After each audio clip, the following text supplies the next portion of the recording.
You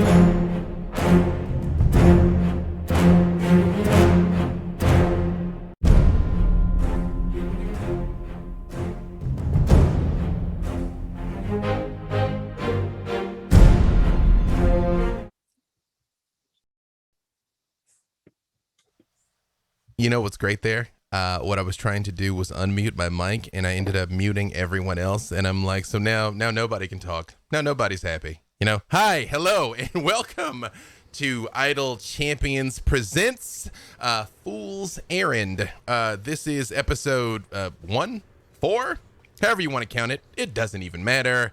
Tough luck.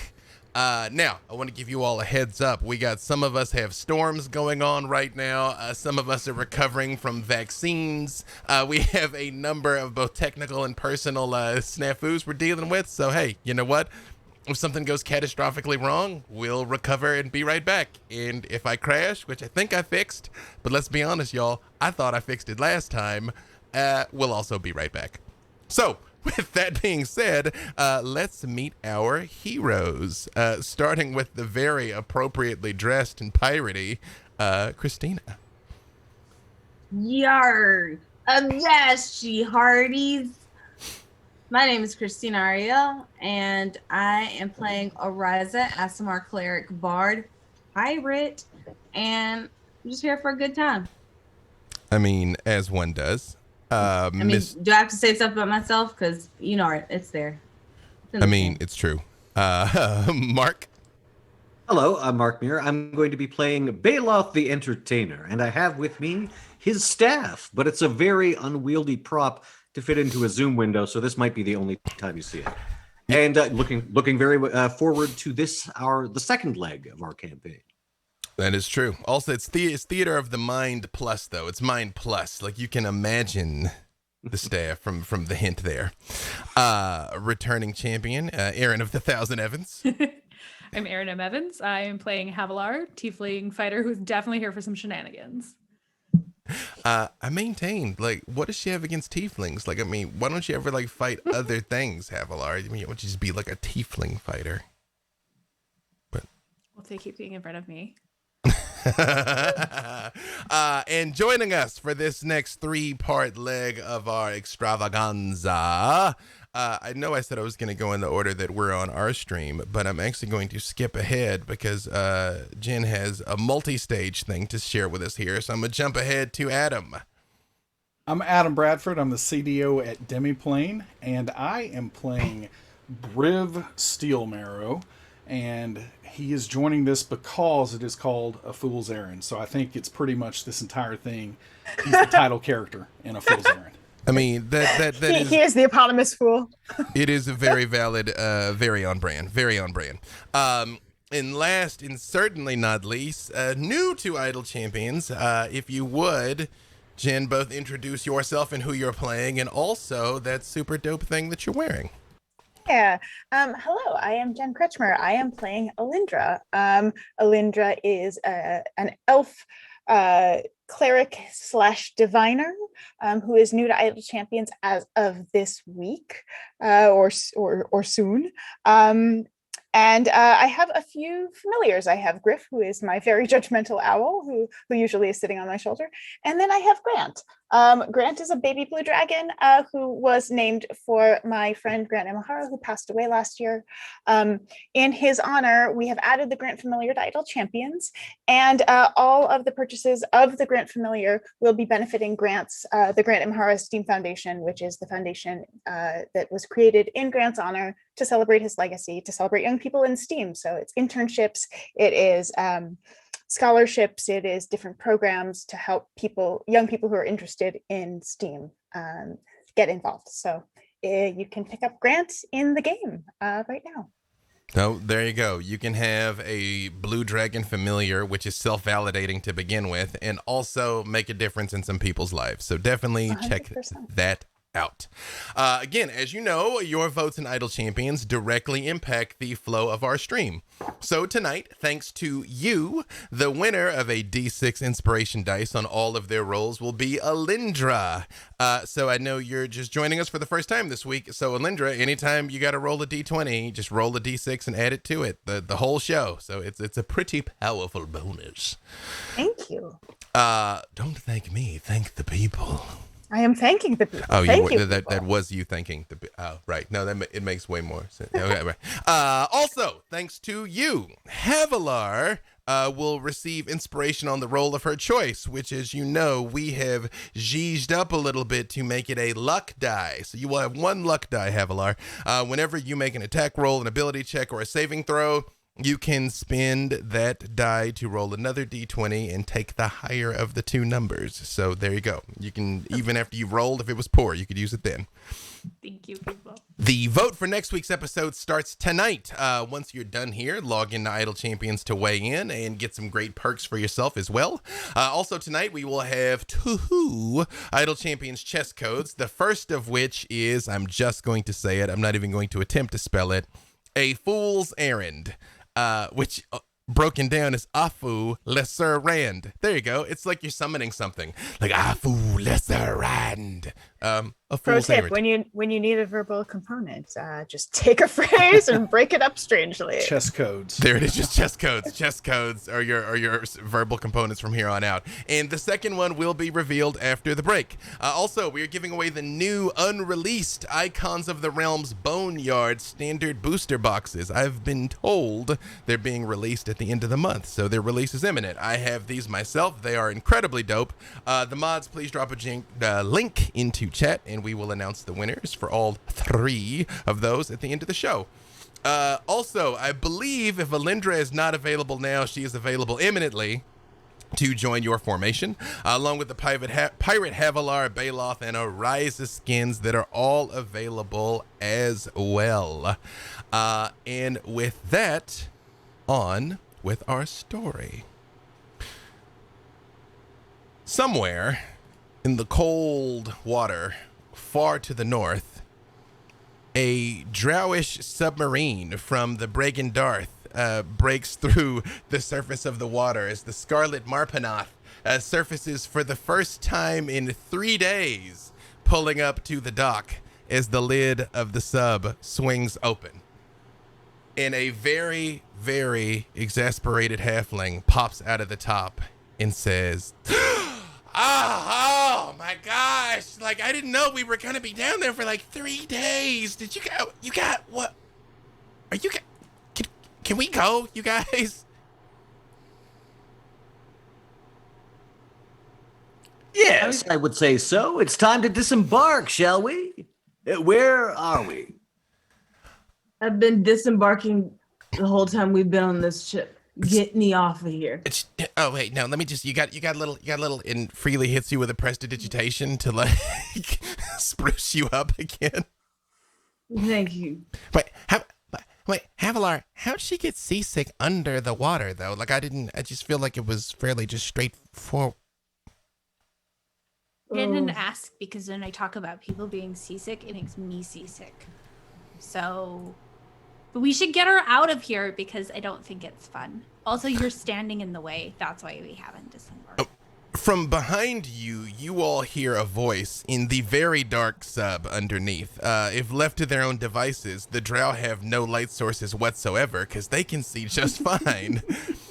You hear Breaking Jacquet's voice. Well, we enjoyed having you all aboard, but I think this is your stop. Thank you for the ride, but also, yes, I would like some sunshine. Where's Zuni? Oh, well, we had to work some alternate spatial accommodations for your 3,000-pound friend. She's waiting outside on the dock. That's really convenient. I was afraid we were going to have to get her out that hole. All right, I'm ready. Well, so long, my friend. I have to say it's been a pleasure being confined in close quarters in the darkness with some fellow drow again. Always a pleasure. And yes, remember, 2 VIP, Jarlaxle and I. Oh, of course. I look forward to welcoming you to the Black Pits. You'll find that the concession prices are very reasonable. Already looking forward to it. And as you all make your way out onto the pier, the sub silently glides back out into the water and is gone. Now, before we move on too terribly far, do I have a volunteer to recap what happened last time? This is the next chapter of our narrative, but the first chapter has already taken place, so... Yes, yeah, I think I could do it. And in fact, I do it in-game. Baloth, as he steps onto the dock, says to somebody, throw down a hat, and casts Major Image as imagery sort of plays out, slightly more cartoony versions of ourselves and our old compatriots, as Baloth relates what happened. In fact, he does the whole adventure, but for the sake of the audience, I'm going to just do the wrap-up. And so, our party of champions found ourselves in a sea cave beneath a certain sailmaker's shop, in search of Madame Hoistsail, a cultist of Umberley who had designs upon the entire Sword Coast. Making our way stealthily down, we found a ship crewed by specters or some other phantasms, recently deceased, as it were. They went about their business and more or less ignored us, but we noticed that the local fauna was suffering magical effects from their presence. The sea birds had been altered, much like the abyssal geese we had encountered earlier. We dispatched them, or rather I did, with a fireball, and decided to just pull our swords and attack. The ghosts didn't really notice, but we did discover aboard the ship their slain forms. Yes, the entire crew had been sacrificed to Umberley, and down in the hold we heard chanting, which never bodes well. So we began our descent. Oriza thought it wise to set all the bodies on fire at that point.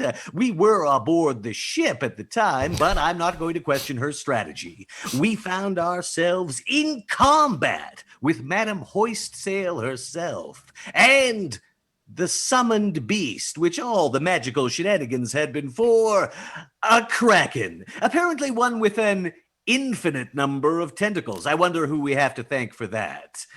In any case, we managed to sufficiently disrupt the summoning through a variety of means, Melf casting multiple dispel magics, a banishment spell by myself on Hoistsail herself, and a coup de grace, a banishment on the severely weakened Kraken. And so the Sword Coast was saved, thanks to we champions. Please give freely, townspeople. Please give freely. But, give me what? Oh. Money.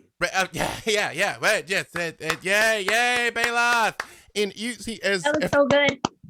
as everybody starts clapping and cheering, you do see a couple of people dressed in like very colorful, motley clothing, kind of like stumbling your direction. They're all holding steins. Some of them are two-fisting. Some of them, if you've ever seen an Oktoberfest when people have like 4 or 5 steins because they're serving them, or stumbling your direction, and then like that was a great story. But wait, if the Kraken had infinite tentacles, how'd it get enough calories to live off of that? It seems unlikely. There's a very simple solution, friend. A wizard did it. Ah, that makes sense. We got a wizard doing stuff in town. Wait, you. And he looks at you, Havilar. You look like you have a stout constitution. Pretty good. Why? There's Is it this something fun? orc drinking people under the table for money in there, and I think you could take him. I do. And he's got an elf with him that looks like you, but like opposite you. Like it's you, but opposite you. Opposite me? No, Okay, I want to opposite see him. opposite No, me. the opposite the storyteller, man. So I was like an opposite elf. Well, like, I also want to see opposite you. What is that? Yeah, no, it's like his like skin's dark and her skin's like Oh, not dark. like an It's elf. like I literally opposite you. Oh. I thought it was gonna be like upside down or inside out or something. I mean, some of this is I mean, I'm still interested in the drinking contest. just. I think I'm about to be Hey, inside let's out go right to the now. drinking contest in the backwards elf. And he does like go over and ducks his head behind some barrels, and you hear violent retching come over him. And you guys notice that in the midst of all of this, Ariza hasn't said anything. Uh-oh. Ariza, are you okay? Is all the throwing up making it worse? Mm-mm. Mm-mm. Mm-mm. I can handle it. Ariza, you feel like as you're trying to steady yourself, you also start to feel that pull that you've become accustomed to. That is, you very much are like, this isn't happening to me. This just isn't happening to me. Mm-mm. You feel yourself slipping away.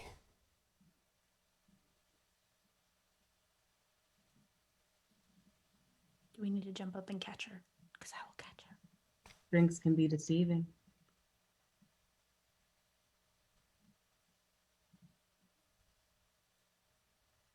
Some things that seem mean are just hungry. Foolishness can still be dangerous, but one bad joke can ruin the entire party.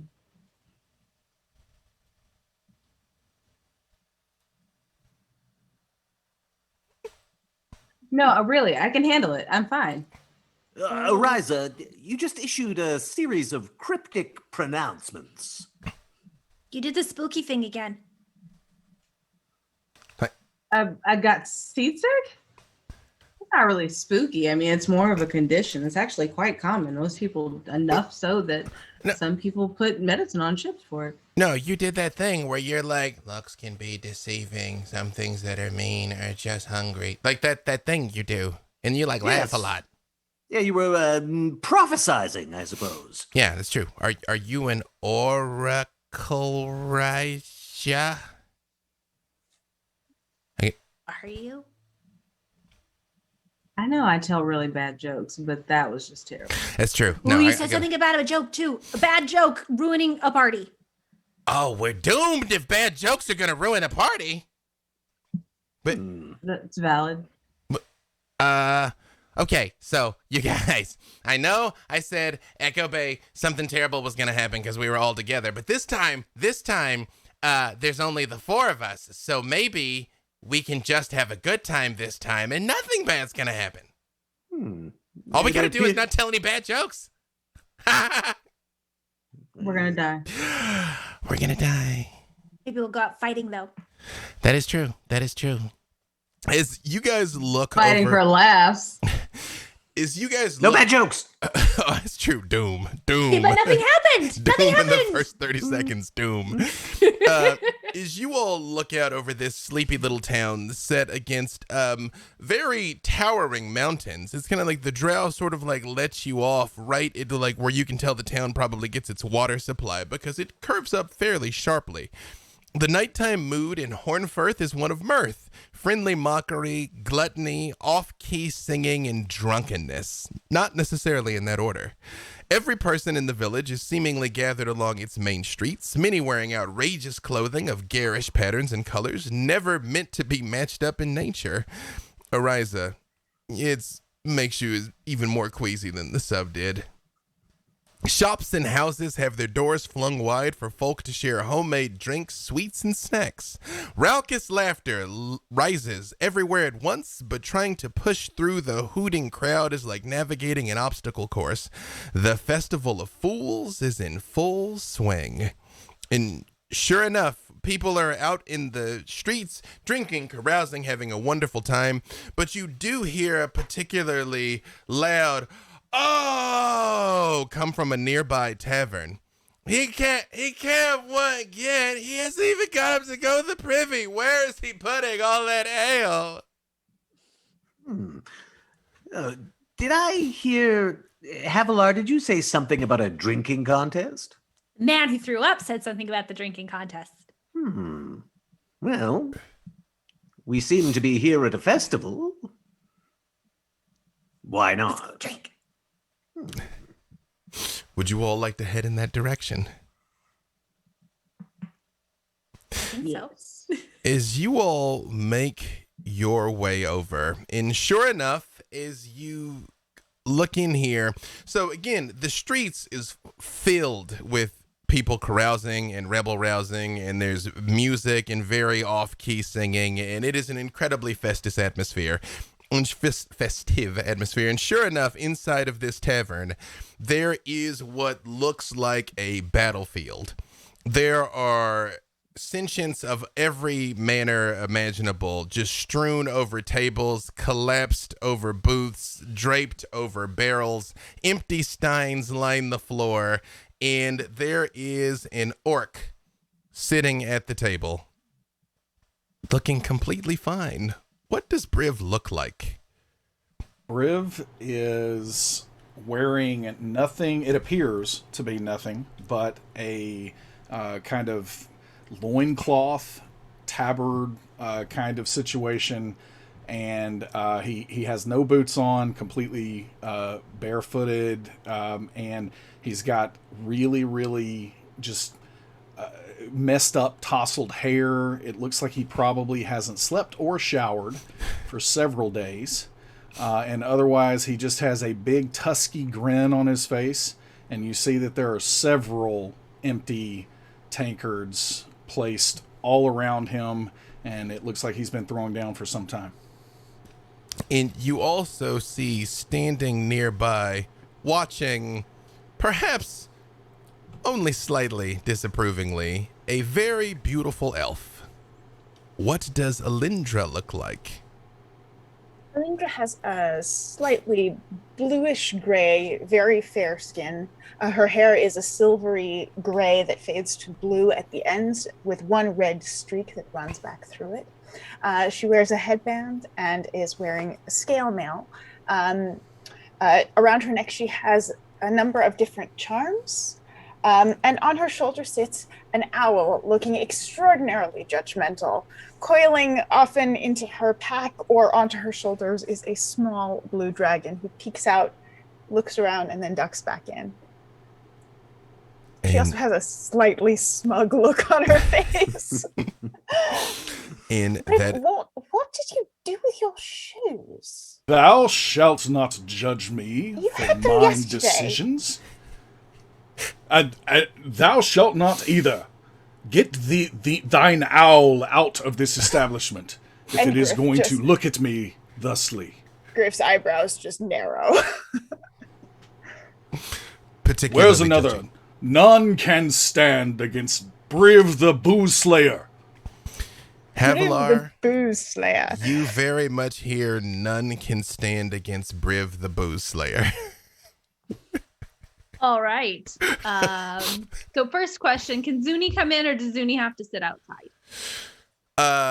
You can tell, like, this is a place for animal lovers. There are big bay windows where she kind of can get her head and torso in. Of course, where she can look around. This time, you see, as Zuni walks through town, it is a very opposite reaction as she got in Echo Bay. It's this 3,000-pound Nessian warhound the size of a horse. People more look at her and then just kind of like rub, and you see one guy looks down in the mug of what he's drinking and just pours it out. He's gonna be like, hey. Yeah. Turns and walks away. I am gonna make sure Zuni's muzzle is secure. She's doing stuff.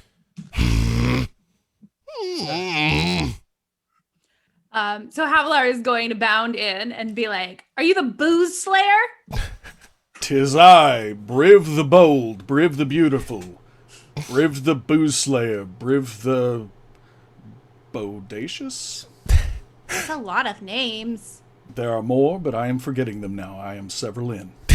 For the sake of people that are joining us for the first time tonight, what does Havilar look like? Halar is a young tiefling woman. She has kind of medium brown skin. She has dark hair that actually, it looks like it's black, but it's actually got kind of a purple cast to it. She wears it braided. And she's wearing sort of fitted armor. And she has a big glaive that she wears in a harness that's strapped to her back, which she's very adept at moving around with, despite having like basically a broomstick stuck to her back. And she's very excited to be here. And not in that submarine.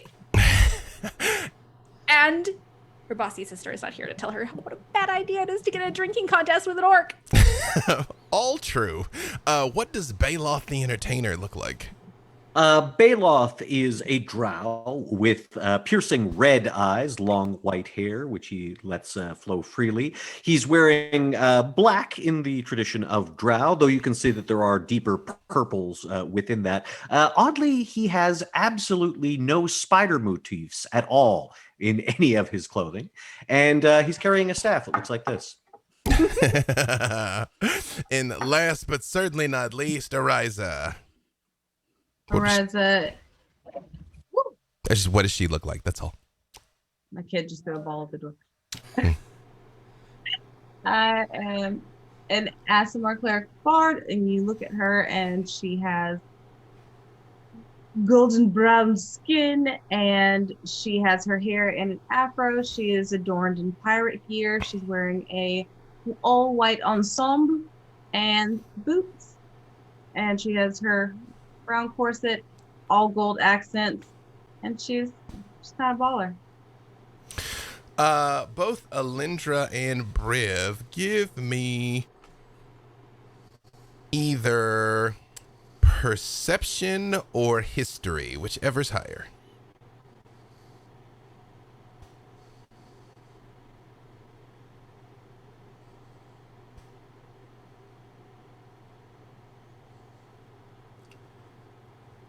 That is an 11. 23. 23. Again, Briv is still shaking out the ends of the tankards of the people that passed out near the table. Alindra, you recognize three things right out of the gates. Ariza is a famous performer, especially around Waterdeep. You are a far-traveled elf. It stands to reason you've probably caught one of her shows. Baloth the Entertainer, this is not just an unusual drow, but he is renowned for hosting fighting pits in the Underdark with all manner of terrible attraction that you might experience permanently if you get on the wrong side of him while you are down there. How can we get there? Sounds like an entertaining evening for Briv. Something strikes you as unusual about this enthusiastic tiefling, but you can't quite put your finger on it. As she comes bounding in, although you also notice she's riding a Nessian warhound, a 3,000-pound creature from the depths of the hells, the size of a horse. Not quite common, sir. And that creature is coming into the tavern. Yeah, I'm sorry. I didn't quite understand. If the creature comes into the tavern, Briv gets up from the table and goes and tries to scratch it under the chin. She sort of puts her head through a window, like Mr. Ed style. Like looking around with the muzzle on. Havilar, how do you think Zuni would respond from attempted Thou art chin a scratches? good doggy, thou art. I feel like Havilar would try to jump in between just to make sure he doesn't go too fast. Because while she has her muzzle on, she can still spit some fire if she gets startled. But she does love scritches. So There your fingers. like, oh, hang on. I do the I hand this way first. You know what? Hang on. I'm gonna roll to see what Zuni thinks of Briv. What's its name? Her name is Zunarella, but I call her Zuni. Much easier to remember. Because it's shorter. Yes. Here, let's see. She's a best girl. Briv, you feel a very long tongue slide out and touch the back of your hand, but you very promptly feel heat, like it doesn't hurt you, but you realize that might take another person's hand off. Briv is actually pretty good with animals, so Yep. like he's going to definitely try to approach it in the right way to forge a lifelong friendship. So far, so good. Yes, Baloth. Baloth sort of like, as Briv stands up and Baloth actually gets an idea of his full size, Baloth sort of like, say, fella, have you considered a career in show business? Show business. I show Yes. my business every time I fight, and I pull out the sword, and this is going to be a little bit of a double meaning, because as I pull out my sword called Steadfast, I meant the sword, but my loincloth also kind of pulls up with the sword, you see that he doesn't wear a lot of clothing underneath the loincloth. Well, we'll probably have to put an adult rating on the show, but yes, that's exactly the kind of thing I'm thinking about. I'm an entrepreneur. I represent an industry which is a growing concern. Martial entertainment for the masses. We'll need to talk later. Do you have an agent? I understood some of those words, and I liked them.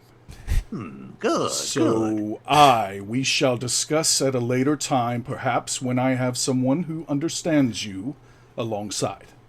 So no agent. Perfect. Okay, good, good. As you all are sort of like making your way into the place, you hear, "Oh, all right. If you all gonna belly up to the table, then you look pretty strong, friend Tiefling here against the orc. Anybody else want to risk their coin purse against the flagon flayer, against the stout slayer, against the beer basher, Briv? How many people was that? Just the one." Just the one. Oh, that's right. You have a bunch of names. Okay. I don't know if her constitution's high enough, but she's got a 20 in confidence. So. Girl's The only thing that name.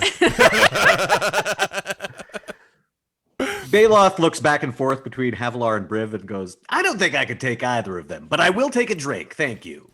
Not competing, though, not competing. Just getting drunk. Right. Okay, here we go. And they do put Get drunk and 3 it's a game too. steins down in front of you. So we're going to do this very simple. We're going to do 3 con checks. We're going to do 1 with advantage, 1 regular, 1 with disadvantage. Best of 3 wins. A con save or a con check? We'll do a con check. This is going to be straight number to number. Okay. You know, just roll straight up con. Okay. So give me the first one with advantage.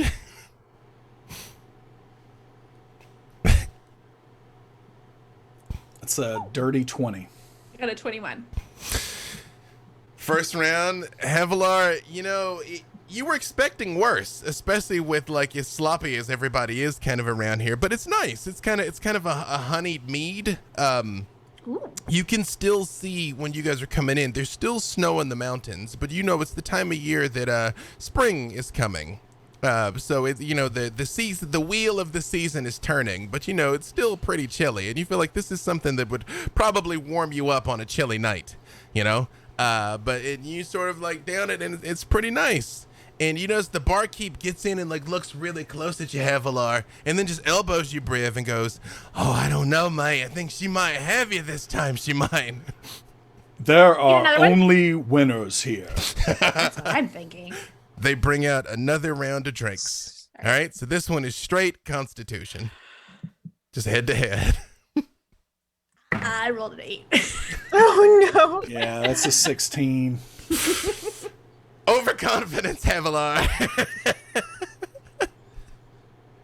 Sort of knock it back, and as many of us have experienced, when you like dip your head back a little too quickly, it sort of all starts to kick in a little bit. And Baloth and Ariza, you also notice she's still in a great mood, but she's leaning a little bit. Kind of. Art You thou can do one more. navigating these waters in a fair fashion, milady? I don't have a boat. Do I have to have a boat for that? Do I have to have a boat? No, he's being metaphorical. This happens sometimes when he gets That a little happens. in his cups. I just said things. I don't know what metaphorical means, but Final I'll round. explain to you. Final round. This is at a private stash. It is, and you see he's like he starts dragging out a barrel that is jet black, like it's been burned. Do I recognize that? Same thing. Give me perception or history. The history. it's like when the final round seems like you are in mortal peril. Yep. So that's a 23. This is whatever goes in these parts of the world as Jägermeister. Oh, oh my! Yeah, like, we my. call it Hunter Master. It pours. Two very tall, very black glasses. Sorry, Alindra, what were you saying? Briv is an adult. This is his decision to I make. am like 40 something. Yes. I will not. This is perhaps ill-advised. The liquid is room temperature, but somehow there's still like a fog coming off the top as he puts it down in front of both of you. And he's like, all right, winner is takes fancy. everything. At this I'm point in sorry, time, what is the everything that we're discussing here? Tip more drinks. Is everything. Yeah. No, you're too far in it to like get a bit caught up in the fine clearer? print now. No. Briv pulls just Probably a little fine. bit of metal out of his index finger and kind of forges it into a little bit of a fork. And he grabs like a big chunk of meat off a nearby plate and just slow eats it and just rolling down the beard and everything before he goes to drink this. We have finger knives? I want finger knives. So much more than that. And then you see Briv just pops metal out of his skin, just like spiky, and then pulls it back in real quick. I think I had what- too much. Did he just turn into a porcupine? It was magical things to my ancestors. I have inherited some tricks that give What? me some interesting one. options. What sort of tricks? And as he's saying this, you notice that Briv is just moving some of the metal like down along the ground and like grabs his ankle with it. All Oriza, Baloth, and Havilar can give me history checks. Baloth, you can roll with advantage. Havilar, you roll with disadvantage because this stuff's starting to kick in. I rolled a 0. I can't be worse than that, I'm sure. Again, there's a non-zero He comes chance. from the metal kingdom of the metal people! There's a non-zero chance that you're still dreaming this entire thing, Havilar. This whole last Didn't actually week, happen. you might not have left home. This is the best dream. It's better than the Drow submarine dream. What did Baloth get? I'm afraid even with advantage, I only got an 8. I'm just Baloth is just thinking about the applications in a match at the Black Pits. Like, oh yeah. And what did Oriza get? A 7. I appreciate you all have successfully disbelieved the fact that there's kind Briv of the Bold, an iron- international man of mystery. an iron orc here in front of you. And yes, all right, third and final round. This time with disadvantage. Disadvantage? Disadvantage. Oh my. Mm-hmm. Pardon me, are you Ariza? I rolled another 20 and I don't get to use it. 13. That was an 18 with disadvantage. Briv. What were you saying there, Lindra?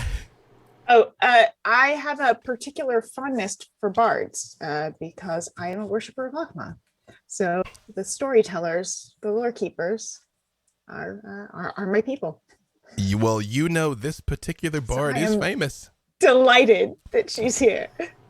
There's a bit of. Hello, are you? I'm so sorry to bother you, but are you Eliza? Oh, you're not bothering me. Hi. It's nice to meet Hello. you. Hello, Who are you? Alindra. Alindra Oh. Alexandria Garana Hillside Brand, Lordkeeper of Rhyme Spiro. Can you grab Crown Monkey Mouse, Daughter of Oblivion, 1 or 2 is fine. Alindra? You stay out of this. You are beautiful. Thank you. I just want to say, when you walked up, my heart skipped a little bit of a beat. And Alindra just doesn't even know what to do with this. She's so overjoyed. You should once in wolf shape, and it was extraordinary. I would love to hear you talk about me, but I'd really much rather talk about you. Oh, well, I'm traveling with She looks over at Briv. Friends, and we figured there was a celebration to be had here, and it might be an interesting stop. So, let me buy you a drink. Do you drink? I do, but please let me buy you a drink. And right when you say the words, "Let me buy you a drink," Briv and Havilar both throw their cups back, and Havilar just keeps going. And going. Oh no!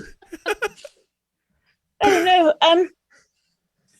I believe I might be able to. Briv immediately gets up and goes and like pulls her chair back. He doesn't like grab her at all. He grabs the chair and just like rights the chair, and hopefully she comes with it.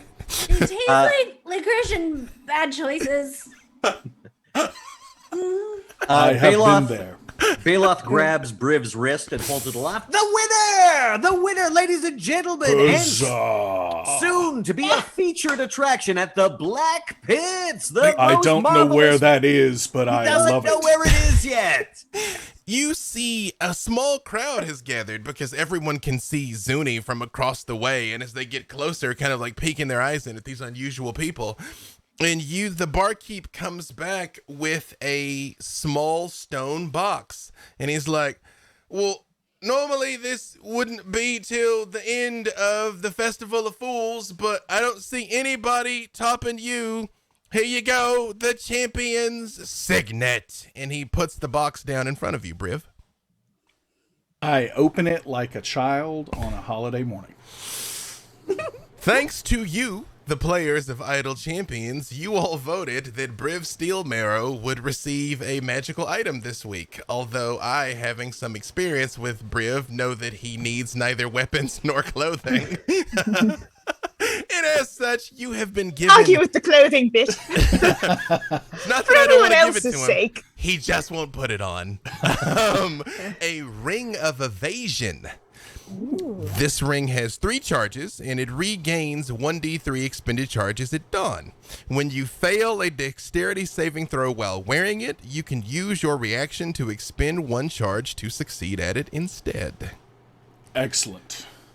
Because Huzzah! you got your way out of that one, but you didn't get your way out of this one, mate. Now you gotta buy a round of drinks for everybody, and they'll go, hey! Problem solved. Alindra, did we bring any money? I don't know what you keep on your person. I don't keep anything. I just have a loincloth. Who has the bag of holding? With Bill. I don't know. If I act like I can pay for everyone's drinks, then you can use some of thine magic to escort me off these premises very, very quietly. Is that correct? Is it Could do that. Is it your goal to try and talk your way out of having to pay for it? I do not have... even if that's the person asking me, I say, I do not have coin. Well, but you won. That means you buy everybody a round of drinks. That's how it works. You won. You got the ring. That You- is they- the local Those- custom, Briv. We huzzah. Those Everybody- are rules that Everybody should hear be the huzzah? divulged to one before one enters said contest. Ah, you would have done it anyway. I see this big old gut here. You'd have still done it. You'd have done it. Perhaps, but at least I wouldn't feel as bad now when I have to tell thee that I cannot afford drinks for everyone in this place. Excuse me, friend. Speaking of drinks, I ordered one a while ago. Yeah. And he hands a drink to Alindra and Ariza also. And he's like, I was Thank you. hoping, And I was Alinda hoping he was going to go to puts the coin kitchen down again. on the bar and tips well, and also gets 2 waters, hands one to Briv and says, "Drink that," and goes over and hands one to Havilar and says, "Drink that." it's from the champion stash. Drink up, drink up, drink up, drink up. Can you excuse me for 1 second? Mm-hmm. And Ariza's gonna run over and grab Havilar and move her close so that she has eyes on her while she's drunk. And just put her in a chair and face her slightly at an angle and turn back to Alindra. Where were we? Havilar, for what it's worth, you feel great. You're bombed out of your gourd. Amazing. Do I still have the abracadabras? Oh, of course. Oh yeah, no, that's yours. Yeah. Permanently. Yeah. I'm gonna make a sandwich come out of that. The sandwich sounds good right now. Any particular kind of sandwich that you'd like to make? Oh man, grilled cheese. It's Definitely grilled cheese. a displacer beast cheese sandwich. Comes out of the abracadabras. That's a deep cut feel for like the champions color. of lore friends here that are with us. So does the sandwich look like Another it's kind of gourmet to appreciate. like? Does the sandwich look like it's a few inches away from where it actually is? It's true. With like those You like have to cheese bite. Reach it, it tendrils. just that were- vanishes. Makes your mouth feel like it's here and here, Yeah. but it's here. Like after you You have wanna try it? I bet it's Kinda. even better with this licorice death stuff I just did. Imagine how hard it would be to eat a displacer beast cheese sandwich when you were already tipsy. I feel like maybe it's better, right? Because you're already a little like. It's true. Just like right might in be on the it. only way you can eat It's one. like It's right. It is, however, magnificent as everything that comes from the abracadabras is. And Briv, you do see her. She puts on the desk what looks like a small wooden chest that you very easily could carry. And she flips it open and she pulls out a hot steaming cheese sandwich that she just bites into happily. What manner of witchcraft is that? I don't know different kinds of witchcraft, but an evil cleric of Umberly gave it to me. But it's not evil; it makes good sandwiches. Do you want a sandwich? I perhaps want a sandwich, but I am also. Makes other stuff too. Can but it the make sandwiches are anything? really so good. I tried getting it to make the eye of Vecna, but it just made an eye. You can't make IFF. Can it make enough gold to pay for all the drinks in this bar room? It can't. I don't know how much the drinks in this bar room cost, but it can make some. Maybe we could try it. I would owe thee one, newfound friend. Well, I say, can you make enough gold to buy the drinks in this bar room? I know there's a gold limit. I was on about what to it say, can let make, me see if it But can. I don't How actually much- know how much a bar's worth of drinks cost. I mean, like a gold piece Small like town. feeds a family for a year, I think, Well, right? Or this Well, then is- sure. So, well, It's two things. One, the abracadabras cannot make that much gold. Oh. But two, it will be 25 gold because you're buying drinks for everybody. Like, there's a 25 crowd gold? now. Yeah. Unless you all want to try and talk your way out of it. Otherwise, 25. I shall not talk mine way out of this. I shall use mine fist, if it is required. But if everyone would like to do this the easy way, I air quote because this is what Alindra. So I knew this lass long ago named Jen, red-haired beauty, wonderful, wonderful lass.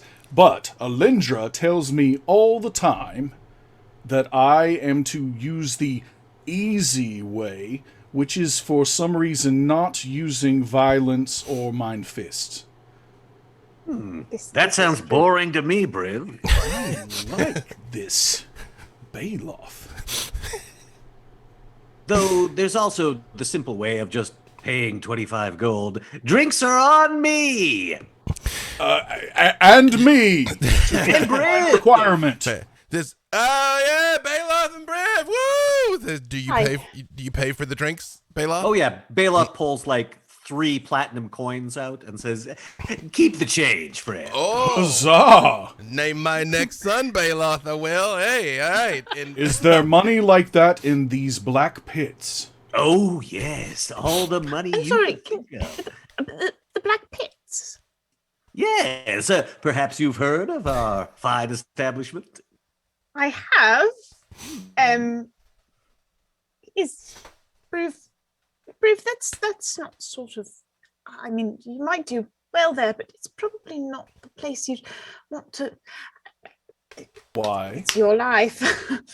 Oh, That- I'm sure someone of Briv's talents would have no trouble cleaving through the competition. Are the people who participate in these black pits evil, or are they just kind of all right? They are evil, yes. I mean, I don't ask prying questions. It's none of my business. But I slay evil, 'tis what I do. there's plenty of evil things you could kill down there. Very well, we shall go. When can we go? Well, you'll just need to sign this We're contract. An X will going be to wait fine. a moment on the contract, so that requires some All right, review fine. here. Fine. This is what I take a look Alindra at the tells me contract and is what's in there. and legal team. I'm going to evaluate that Good contract idea. on every possible level that I can, since we've done this in Avernus.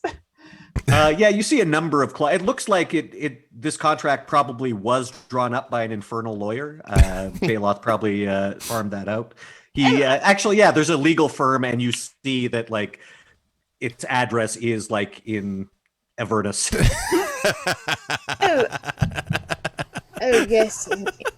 Fort Knucklebone, eh? Yes, yes. but if we're not signing this right now, that would require We a much shall more do in-depth it later. negotiations process.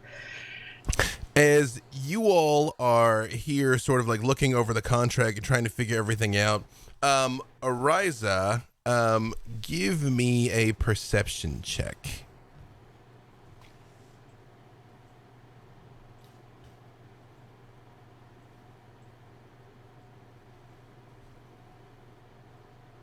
A natural 20. Hey, That's an 8, so it's a 28. So, this is where I should point out also, I only play with one house rule at my table, that a 20 always succeeds and a 1 always fails, even on skill checks.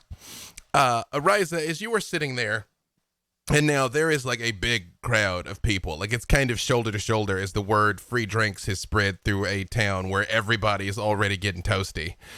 But off in the distance, you hear a very familiar voice going like, "Hey, okay, wait, back off. No, leave him alone. No, okay, wait, hang on. Just everybody be cool. But hey, don't bite me. I will bite you back. Just, Freely? Somewhere nearby, Freely appears to be in trouble. Freely? Freely's here? Really? Apparently. You know him? Of course. We do. How do Oh, you know Freely? well, that's a coincidence because whenever a bunch of Freely's friends get together, oh no. Oh no, the spooky words! Oh, we just got done with this. Wait, with what? where is Freely? Really? Anyone got a locate spell on them? There's can a cast ruckus. Sending. Zuni finds things! Zuni, find Freely! I'm just gonna jump up. Freely, where art Grab thou? onto Zuni. Zuni is like, boom, and you hear like the crowd outside, like chaos erupts. All of you give me a, what do I want? A strength, or either athletics or acrobatics save, or check, sorry. Athletics or acrobatics check, whichever you want to use. As the crowd, 29. people come rushing into this place, very much trying to get away from Zuni. And she like, like there's that just mass of people kind of come crushing into the bar. 29, Briv, these people just bounce off of you. Like, I mean, you are the rock that the waves part around. I Yeah, believe I am 25. probably trampled with a fire.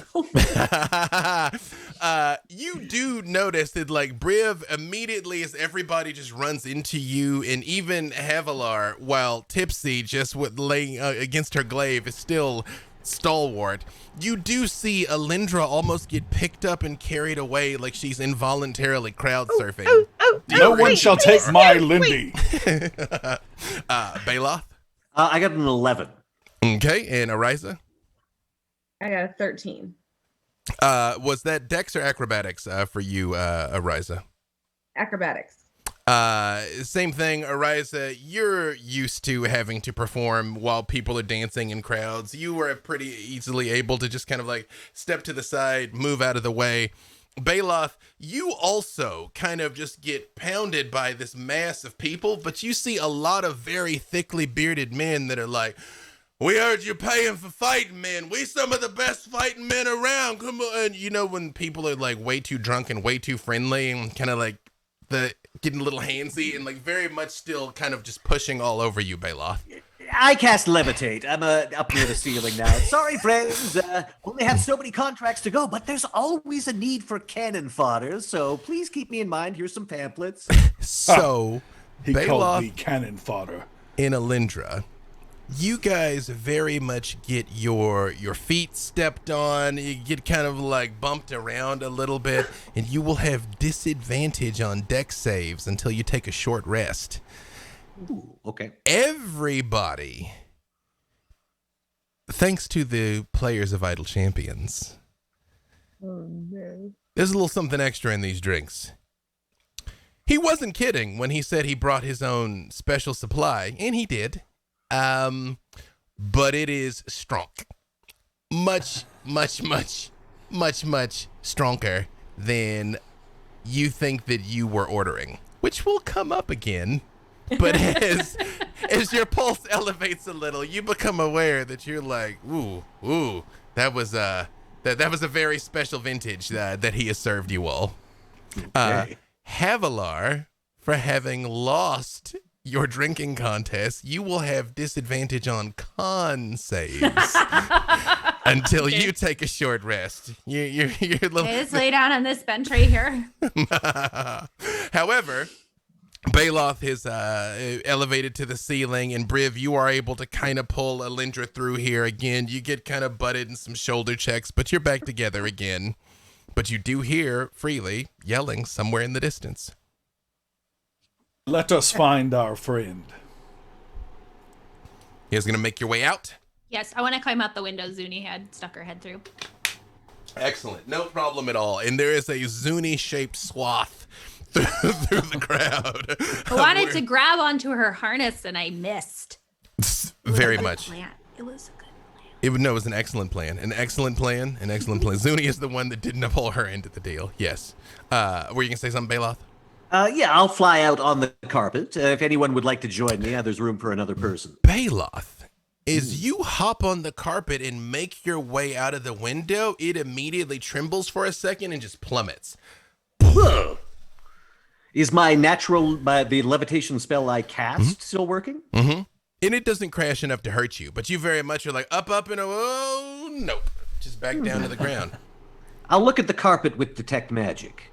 It seems to be functioning, but as you activate the detect magic, you realize there's something in the air here that just seems to inhibit fast travel.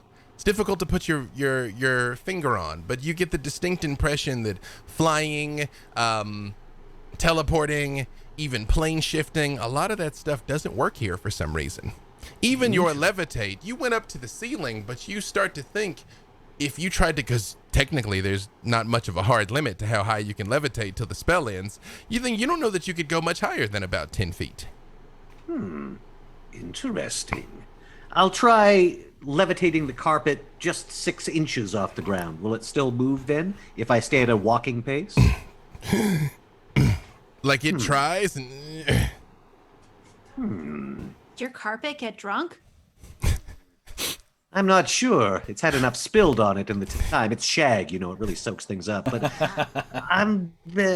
I think it's probably wise not to rely on it for the moment. So he rolls that up, stuffs it into his pouch, and so he just sort of lets folks know, don't rely on that carpet that was so useful last time. Have to walk like a sucker. Yep. As you all make your way through town, you see as Zuni walks by, or you kind of don't actually see Zuni because she bolts, but you can tell the direction she went. You hear people in the crowd talking about, another one? Or is that the first one over again? That's weird to see that twice in the same day. I'm sorry. What? See what? Twice in the same day? It's like a fire horse thing. Did you see the fire horse? Fire horse. Yeah, it just was a fire horse with a metal face.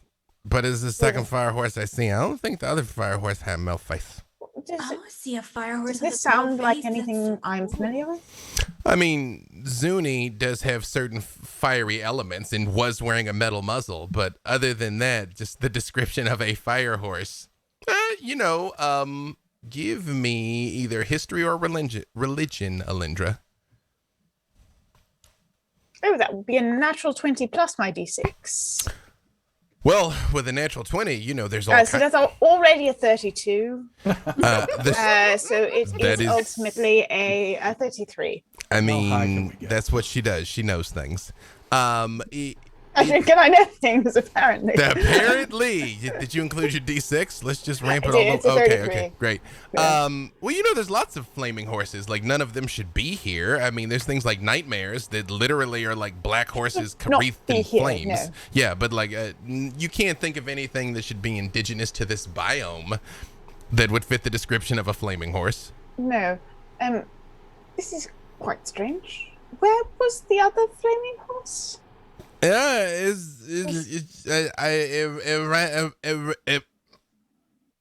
it ran by earlier. Remember? I wanted to ride on the flaming horse. They said Don't would- do that thing. It burns, it chafes. It's Yeah, that's what deeply they said. unpleasant. That's what they said. But I'm Art not, thou saying it is like this other creature here? I was saying it was another flaming horse, man. Why are you harshing my mellow? How many? That is another flaming horse. You get me. You get me. Yeah.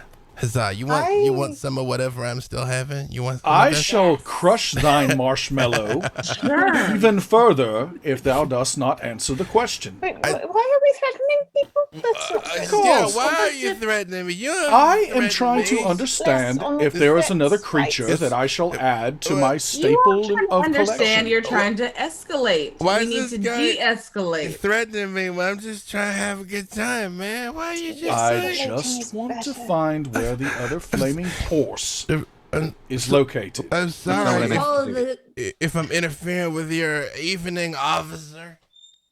Okay. Can I I go? am not deputized in this town. yeah. We should follow Freely. We're looking for Freely. where Freely is. I would like to And cast. Zuni. I will say, this might affect what you're going to cast, Alindra. At that exact second, you hear something you are very used to hearing, which is the sound of Freely's Eldritch Blast. Oh, there he is. Yeah. Hello, Freely. Alindra? What? Is that Why Alindra? are you here? But, Yes, hello. Here. Hello. I send Griff up. when Griff flies up, you see at the end of an alleyway, you can see something that is unusual even for the experiences you found your halfling friend in. He's standing with his sword out, lit on fire with the green flame blade, and just like swirling it in front of him, but clearly not trying to do any damage. And there is a pack of dogs in front of him. There's 8 of them. And he's just like waving his sword at them. And you see the Eldritch Blast. He's just kind of like, back off, not trying to kill the dogs. Behind him, you see a small red creature that Griff can't really get a good look at because Freely's clearly defending this red thing from the dogs. And you see that through Griff's eyes. Like basically a block over, like an alleyway between some of these buildings. Right.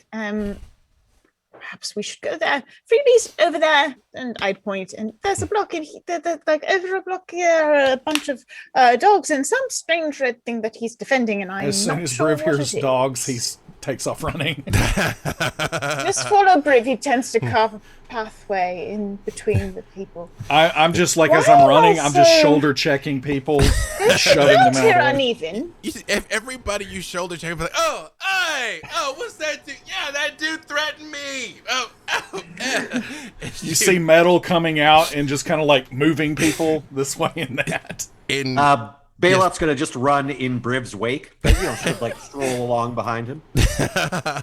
as you all move around the corner, you see the scene as described. There's 8 dogs that are clearly like barking and snapping, in freely with his sword, but you know, like the in every movie where you get the torch and you're like, ooh, stay back type thing. And behind him, again, you can't make it out, but there is something small and red behind him.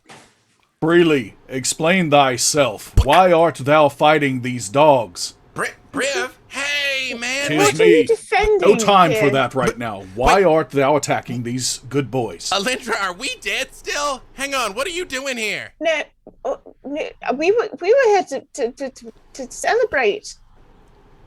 I won the drinking contest. I think I won too. Hi, He okay, did. hi everybody. No, ow, okay, wait, no, the dogs don't want to talk. I tried talking to them. They don't want to talk to me. They just want my little friend here, and you cannot have him. What is your No. friend here?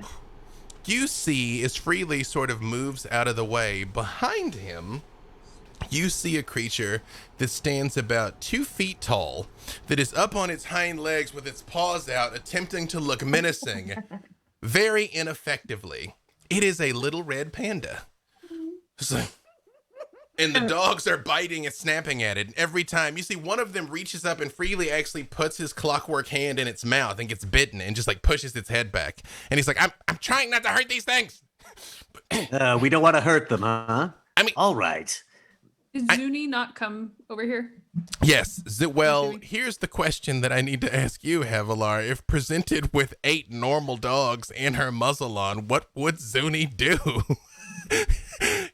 Growl menacingly and drool fire, probably. She can pounce on things and like snap their backs. Although I'm not saying I want her to hurt them. I just want to throw something out there that's very important because the moment that Briv sees the red panda, it is like that moment in the anime where his eyes change and like hearts and everything, and he is just lost in the moment for just a little while. That might be the only thing that will cause him to attack a dog.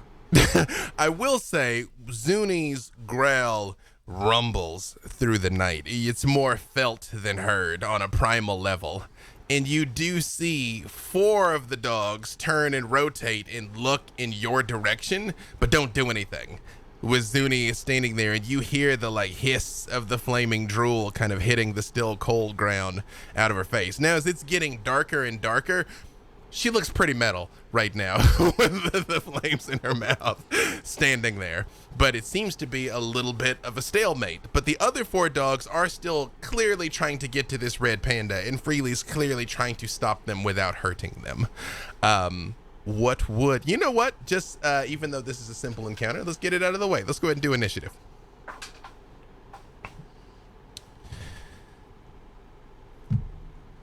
Let's see. Okay. Oh, yeah. Roll the same number twice. Okay. Briv. 11. All right. Alindra. Alindra is 7 and Griff is 9. Just for the sake of ease and all of this, he can act on your turn. Okay. One less thing for me to keep track of. Okay, Havilar. 15. All right, Ariza. 5. Hey, you don't want to get any drool on those like nice threads, Ariza. And Baloth. 18. Baloth, by a wide margin, you are first. You did say with some disappointment that, we don't want to kill them. That seems to be the vibe, but, you got to do you, Baloth. But that is the scene that you're confronted with. What would you like to do? Well, if he was surrounded by a bunch of folks he could boss around, he'd probably do something else. But considering he's with a bunch of people of equal power to him, Baloth will play along. And he casts Major Image again. This time, essentially, these guys seem to be after the red panda. So suddenly, a bunch of red pandas suddenly pop out of a nearby alley. And they're all sort of wearing top hats, and they're like, dancing to get attention and waving at the dogs. And of course, there's sound as well, so they're like screeching like a red panda would. They're waving their arms, trying to get their attention. As soon as they have the dogs' attention, they're going to dart down the alley and run away to distract them. Just for the record, I Googled the noise that red pandas make in the attempt to simulate it tonight. I cannot. But do yourself a favor and Google the noise red pandas make. It's They are surprising. majestic creatures. You know, Cute their yeah. little tails are. They do, and they have a distinctly menacing growl. Like they can growl beyond their weight class when they like when they do that. Look how scary I am thing. Like yeah. Briv.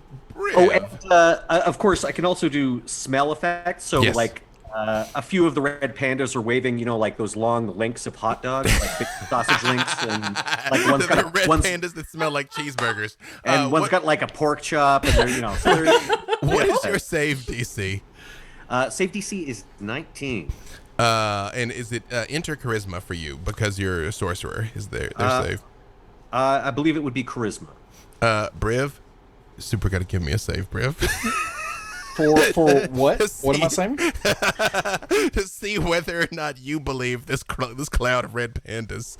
Oh, yeah, that makes a lot of sense, actually. So, Their sound sounds vaguely like a squirrel munching on things. Did you say like a charisma, squirrel though? chittering, Yeah.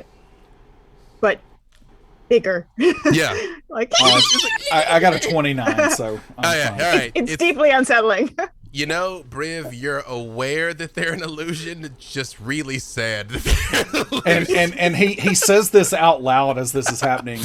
He is like, he is commanding even more respect. And he isn't aware that he says things out loud that he should be thinking. Inside voice versus outside voice. Inside versus. In terms of how the dogs actually are going to react, they will do so on their turn. Havilar, you now see this cloud of very delightful smelling red pandas in top hats carrying steaks and sausages trying to distract the dogs. Zuni apparently has the attention of 4 of them, and again 4 have not taken their eyes off of Freely and the panda.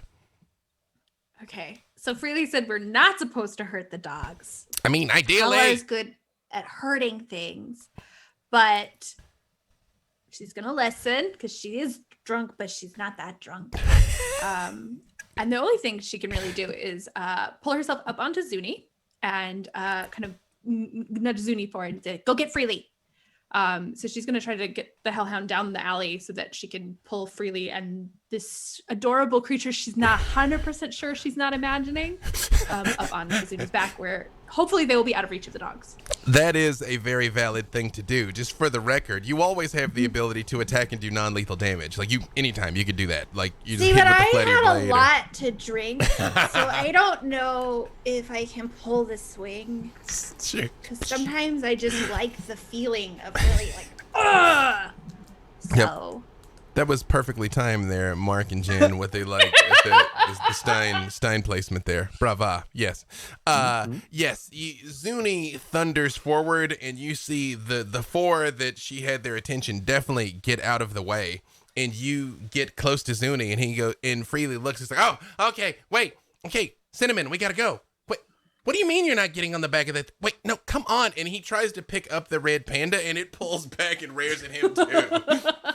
Not to go up on the back of Zuni, because Zuni could eat it in a single mouthful. not if it's on the back. She can't get the middle of the chest to do a foot thing. You got to get past the head to get to the back. That's the thing, Cinnamon. Cinnamon's like, you guys haven't thought this through. But Freely is actively trying to catch this thing as the other 4 dogs now have definitely all have their eyes on Zuni at this point because she's like right there next to them.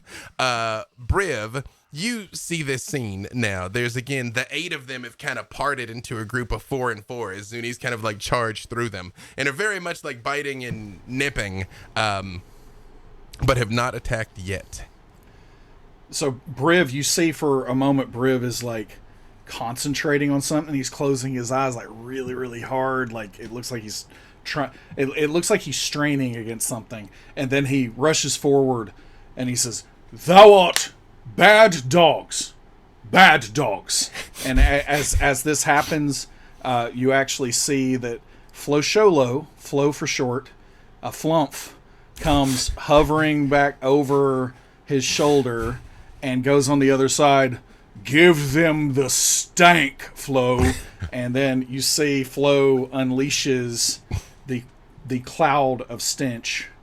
And the dogs, it's going to get a 15-foot cone, so however many she can get in that. Unless she hits Zuni as well, it'll be 4 or 4 because they're kind of split into 2 groups. She can hit Okay, them that's all, fine. but she'll get Zuni too if she does that.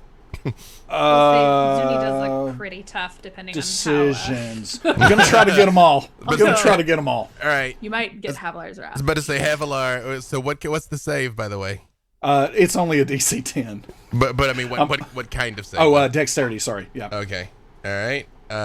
I'll roll for Zuni just for your ease there. Thank you. The nearest group of dogs all fail. Zuni passes. Does Havilar pass? Because she's on his back. What? Sorry, what kind of save was it? Dex. Oh, okay. Havilar also gets a +4 on this because 'cause Riv your is aura. extending his aura. Yep. So 17. Yep. Nope. You're good. Also, so 4 of the 8 dogs do not pass. So what happens to them when that happens? They are coated in a foul-smelling liquid.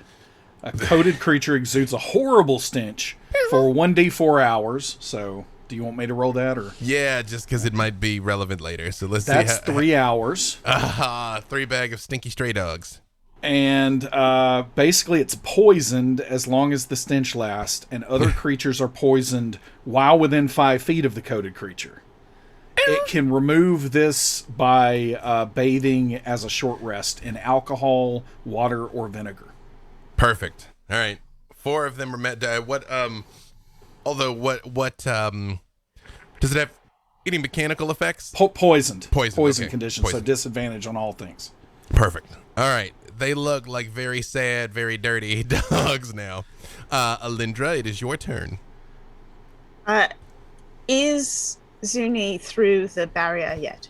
Yes, like she's kind of got 4 very stinky dogs on one side and 4 like hale hardy dogs on the other, with Freely and the red panda, whose name is apparently Cinnamon, right in front of her with Havilar on her back. I would like to create a wall of fire between us and them. To block off the dog, but I guess to create Correct, the wall, to block the dogs. but to still give them access to the illusionary red pandas, I assume.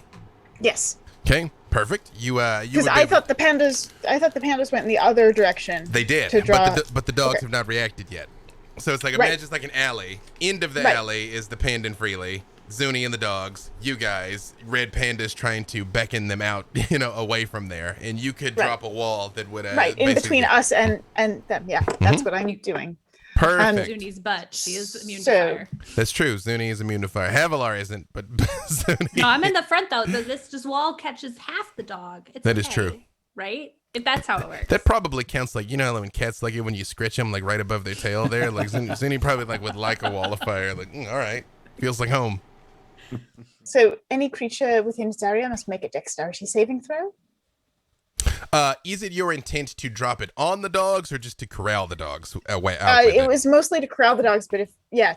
corral them. Because You we could- Freely wasn't really hurting them. No. It wasn't to attack them. It was just to keep them away. Perfect. So yes, it's to keep them away. You would be able to block off the four healthy doggies for sure. And like walling them off. Ariza, you now see this scene again. 4 stinky sad dogs, 4 healthy dogs, but are kind of like being corralled by fire and going to have to like leave the alley soon. I would like to try a thing Yes. because I don't want to hurt the dogs. Mhm. I would like to attempt to calm the dogs, Mm-hmm. and I want to use. Can I roll performance and try to use it to calm them? But But I was gonna say before you do this, roll wisdom for me with advantage. I'm I a very perform for wise my broad. dogs to calm them down all the time. It's true. Hello, my It baby. is. Hello. That's what the So pandas the first one was a natural 1, Panda dinner. Right. You've successfully disbelieved. Yep. Mm-hmm. and the second was a 13. Off in the distance, like somewhere simultaneously far away and right next to you, Ariza, you hear as much as feel a voice saying to you, some things that are angry are just hungry.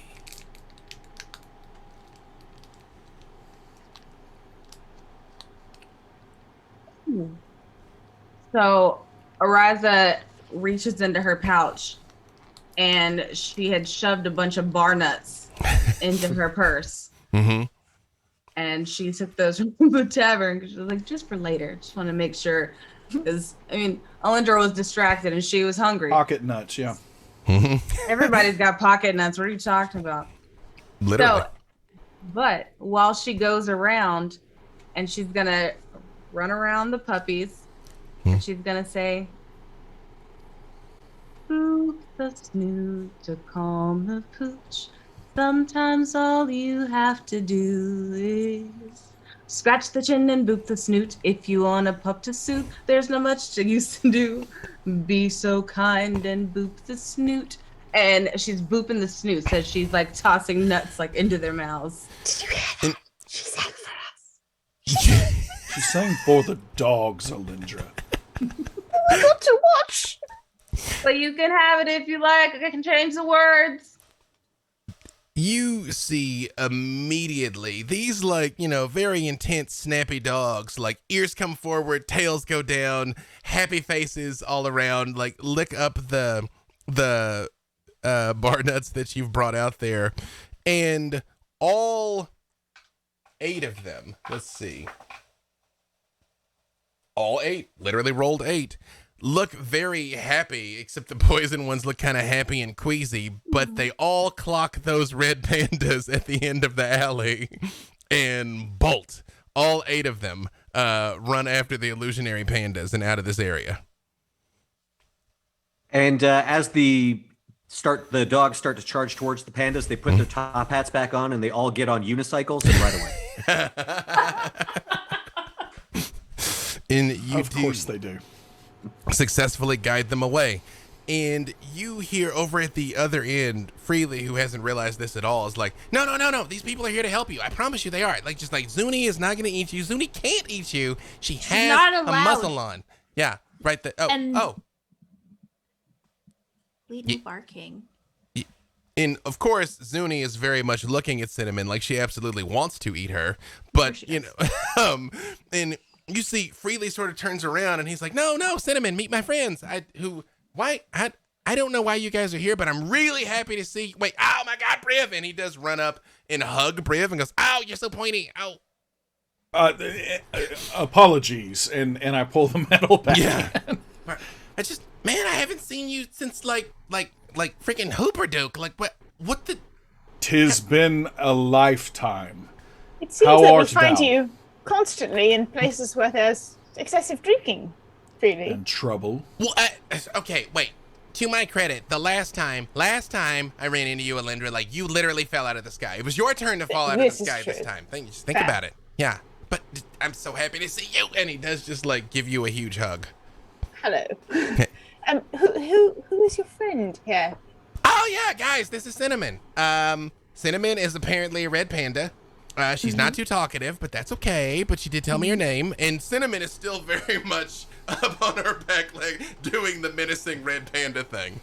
Like I've told her that nobody is gonna eat her. She's a little suspicious about the dragon. She says she's not too sure about the dragon now. Freely, a bit of a wrinkle. Remember how you noticed that whenever a significant number of your friends get together, weird Yeah. things happen? Did- Well, we all know you. Oh no, you guys. I mean, yeah, you guys, but oh no, you guys. No, I saw you going into the bar, and then I heard and I saw the doggies, and I wanted to give them tummy serpents, and then I found that they'd cornered Cinnamon, and I came over here. Ah, and that is when you all hear, "Don't worry, I can make it better. I can make it better. I can make it better." And in a shower of sparkles and bubbles, No.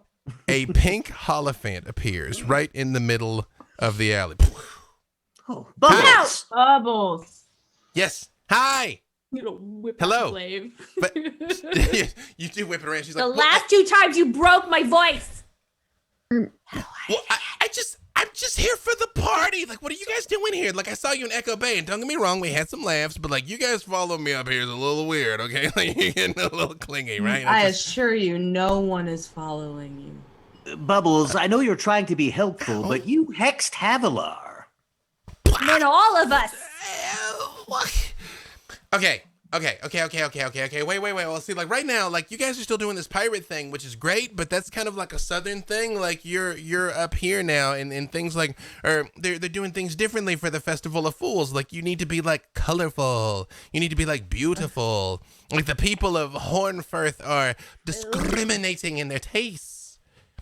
Also, I just What got used the to this. devil is that? like what do you mean? What the Holly devil? I mean, buds. you've got a flump. This You've is got a flump. Bubbles. And yeah, hi. Oh my goodness. And she looks at you, Alindra. Don't let her touch your face. And she flies right towards you with her little hands out to touch your face. But Excuse me. no, you're just Kill it with I fire. appreciate that, but you're please just so don't. pretty.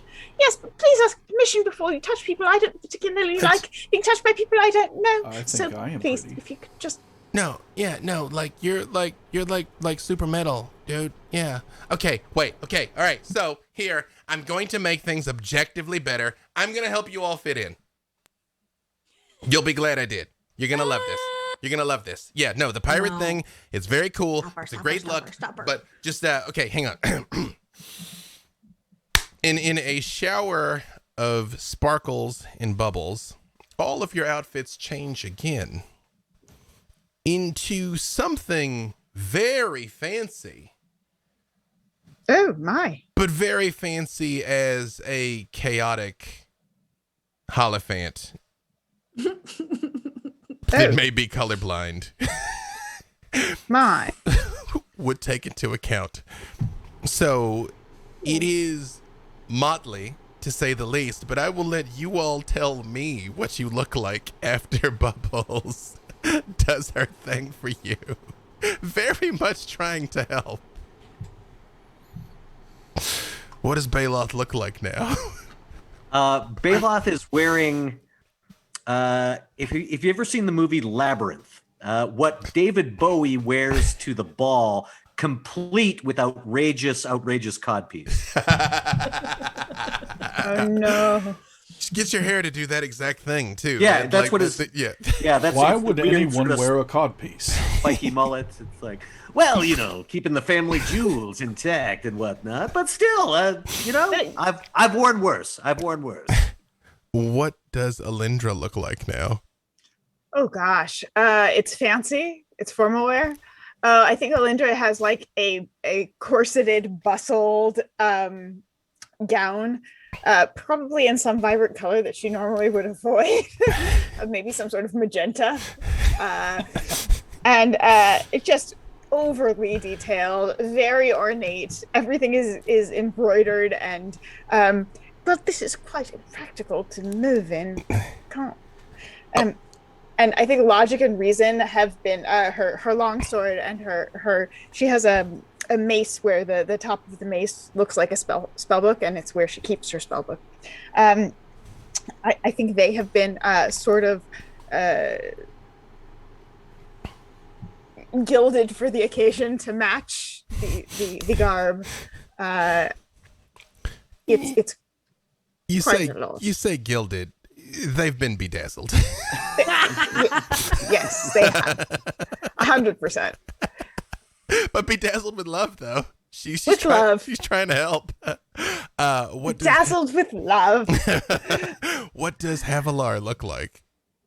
I think Havilar has ended up in sort of a like ball gown version of the strawberry dress. So like dazzled strawberries all over it, lots of sort of floofy chiffon, and maybe like neon instead of that soft pink red combo. And so in looking at this, she's actually very into this look. But the problem is, like, kind of like Alindra, she can't move great. So she goes ahead and like whips out her glaive, Devil's Slayer, which I assume is also quite extra heavily. spangly. Yeah. Which also, and flips it and kind of like cuts a slash on each side so that she can have better leg movement. That's it. This I like better than the rhyming thing. Yeah, no, the rhyming thing was great, by the way. Like, I told everybody about the rhyming thing. I can do that I for almost you. like Give me you. one. Do you want the rhyming thing again? I can do the rhyming thing. Okay. No. No, it would be derivative. Now it would be gauche if we did it again. What does Briv look like? I think code name. You're getting some really good skin ideas here. Just saying. You're welcome, code name. So Briv has a jester's hat on, and it is really, really droopy around his face, and he's got sleeveless kind of vest on, nothing underneath the vest, and then he's got those really puffy pants with stockings going up far higher than they should. With some shoes that you see he's kind of shaking his feet because he's not used to shoes, but they've got a giant golden buckle on them, and basically you see his sword already can meld with the metal inside his bones, and so his sword at this point in time is just kind of transformed into kind of a rod at this point that has an equally ridiculous looking jester's cap on the end, and it now rings like a bell. I think Griff flies over, and Griff is wearing a modified tuxedo and looking really unhappy about it in a top hat, and starts pecking at the bell on your droopy hat. Off, Griff, off. And last but certainly not least, what does Ariza look like now? I just want to say that the things I do for this chat. Ariza lets out a super shrill scream.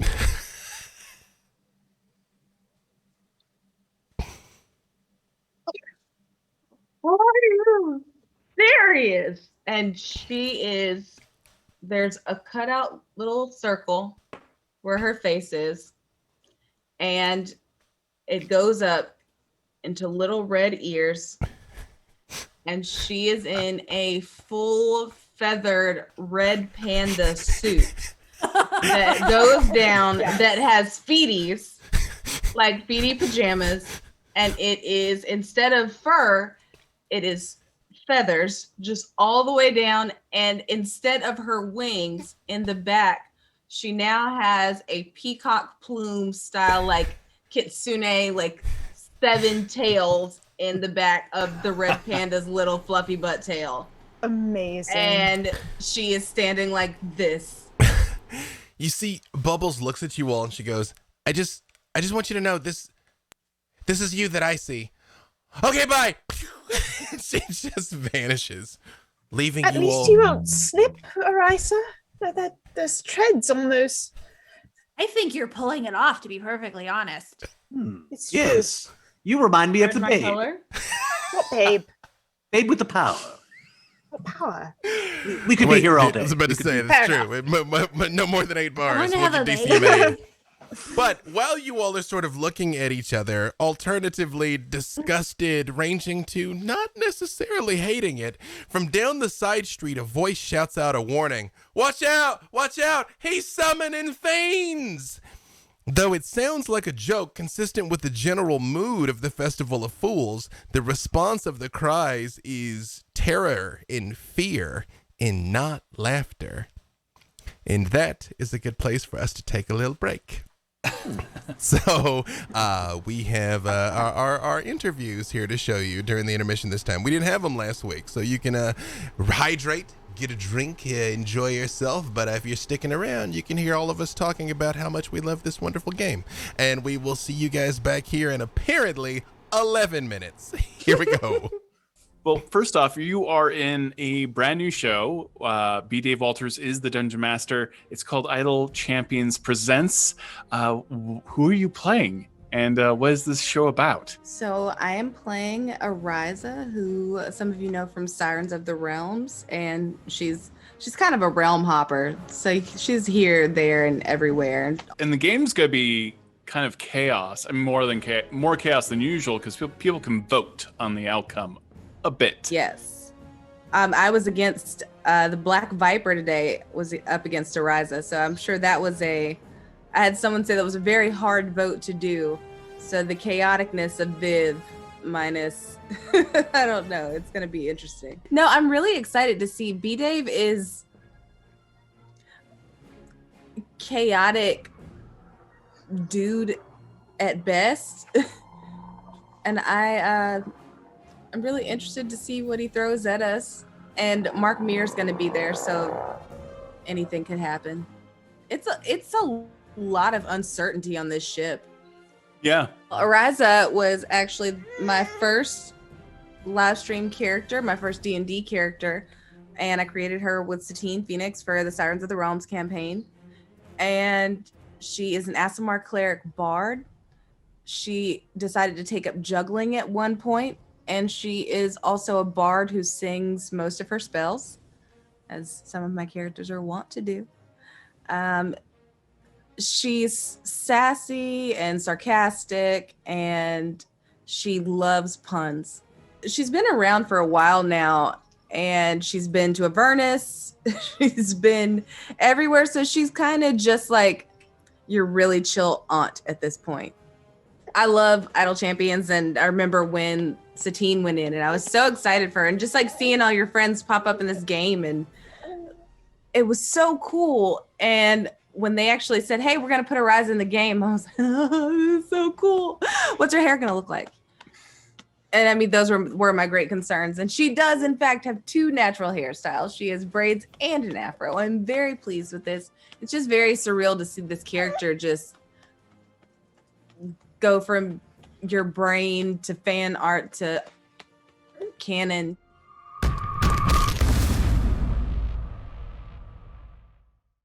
So there's a brand new show that's being put on by Idle Champions, and you're in it. Tell me about the show. Yeah, so Idle Champions presents, and I am in the second full stream that's coming out. I made it onto the poster though, so I was really thrilled about that because it was a labyrinth reference for the poster, freely holding us all in his mechanical hand.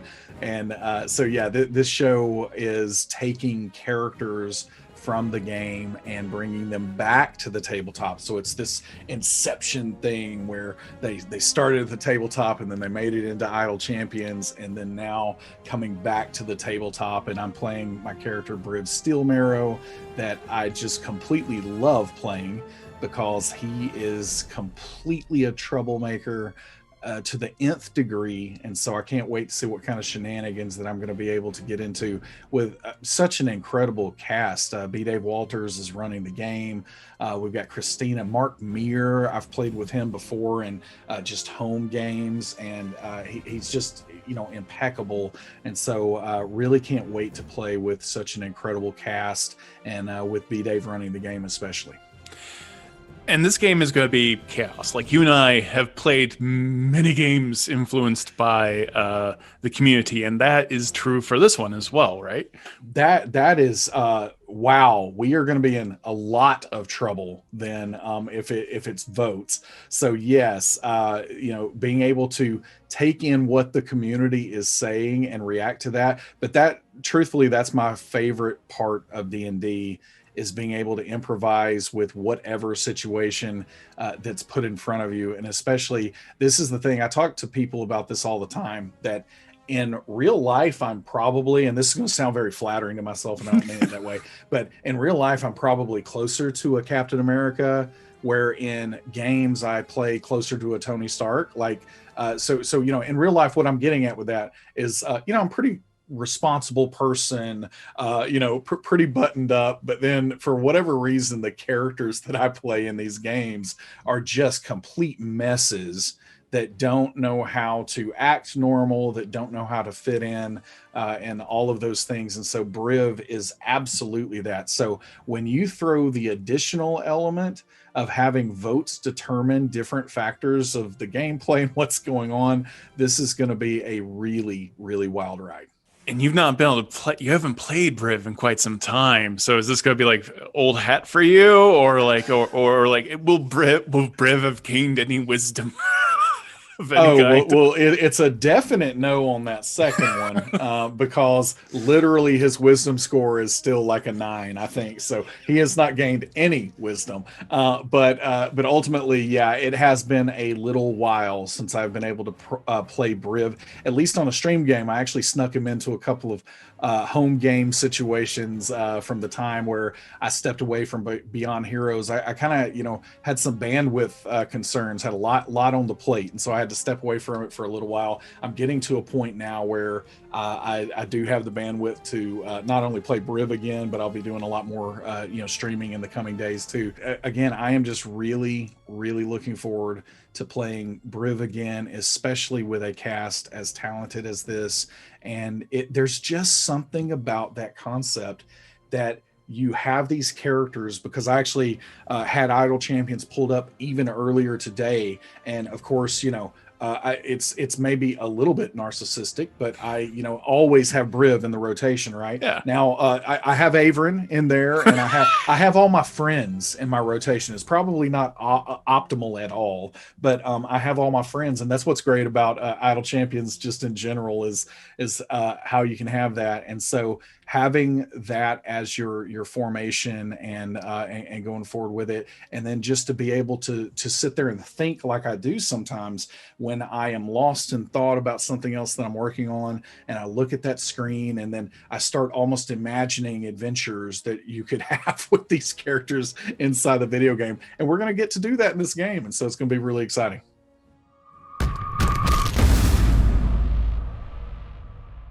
This show is going to feature characters from Idle Champions, established characters, being played by often the people who originated them.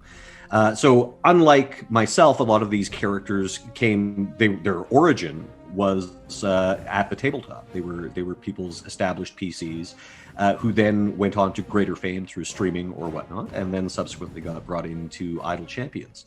I sort of did it the other way around. I played Baloth. Baloth was created, I believe, by Andrew Foley at Beamdog originally, and Andrew did a lot of the writing. He's the one who came up with, for example, Baloth's tilt towards alliteration and whatnot, and sort of some of his more flamboyant aspects.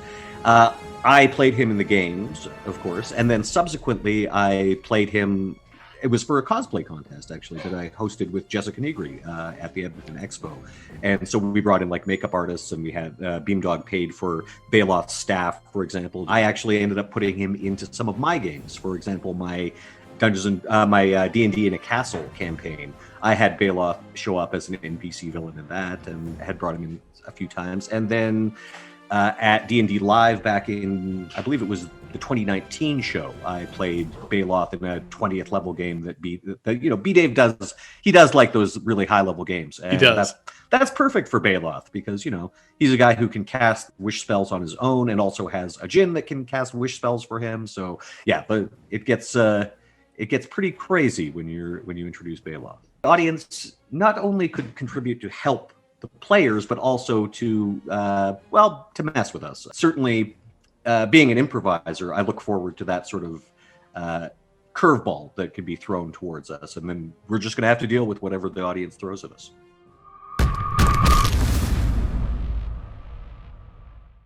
It is going to be a transmedia series in the sense that the events of the show are going to directly affect the video game Idle Champions and vice versa. Not just a voting component, but literally the actions the players take on both sides of the screen are going to connect and affect how it all plays out. It should be pretty interesting. We've been working hard on it. Every week we're going to have an opportunity to vote on some things, and pending how some other in-game events shake out will affect the stream itself. And things from literally certain items, some of the cast will get to possess certain characters that may or may not show up, the names of certain characters that may or may not show up, the intensity of some of the enemies that we will fight on the stream, or they will fight on the stream, all are going to be dictated by the audience. I think they know I'm specially qualified for this, because if the audience votes like rocks fall and everybody dies, everyone knows I will do it. We've worked hard to weave in both aspects of the Unfair Seas narrative, aspects of some nods to some things that have happened in the past of Idle Champions, some nods to the things that are going to happen in the future of Idle Champions for particularly hawk-eyed viewers there. It should really be it should be a great thing, hopefully. I've had the privilege to have worked with all of these people before, because it is a very small world to begin with, and then the streaming world is an even smaller pocket universe within it, and just we always have a good time. And with Errand in particular, we're on Champions of Lore right now, and I always tell her, it's like, I'm glad it starts on Monday because like my week doesn't properly start until I hear Erin laugh. I love her laugh so much. So just that's like it's like the go bell of like, okay, you know, I'm free to like do things this week. And Mark and Christina are of course brilliant, go way back. Vivka and I go way back. Redacted and I go way back, and it's always good to play with them. I don't know that I have ever run a game for Christina yet. I don't think I've run one for Vivka either, so that'll be new. And some of the other people coming in part 2 that I'm vaguely alluding to, I don't know if I've run for them either. So it'll be a good time to just get out and just enjoy ourselves.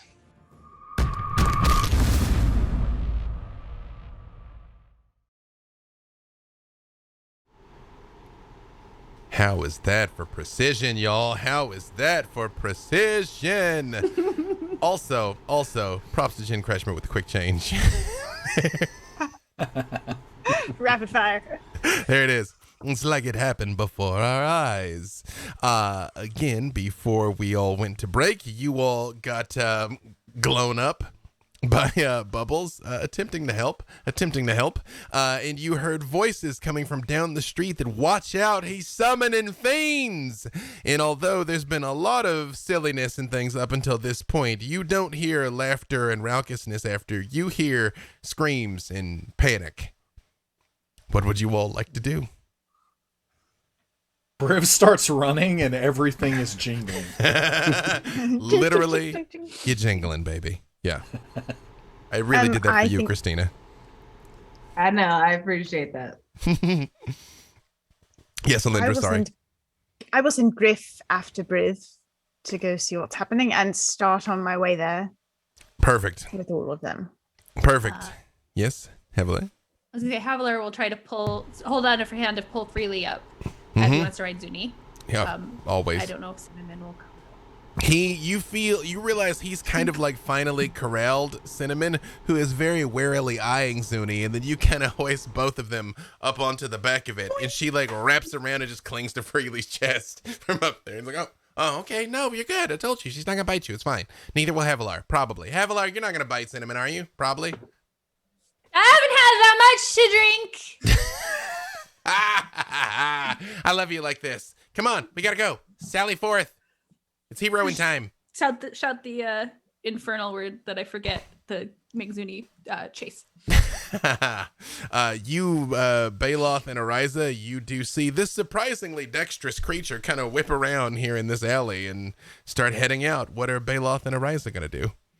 Now, B-Dave, technically, I have not stopped concentrating on my major image, so I can create new things. So Baloth will, again, follow in Briv's wake, but he also conjures the images of all these little Muppet goblins that are following him since he's dressed like Sheriff. Why not?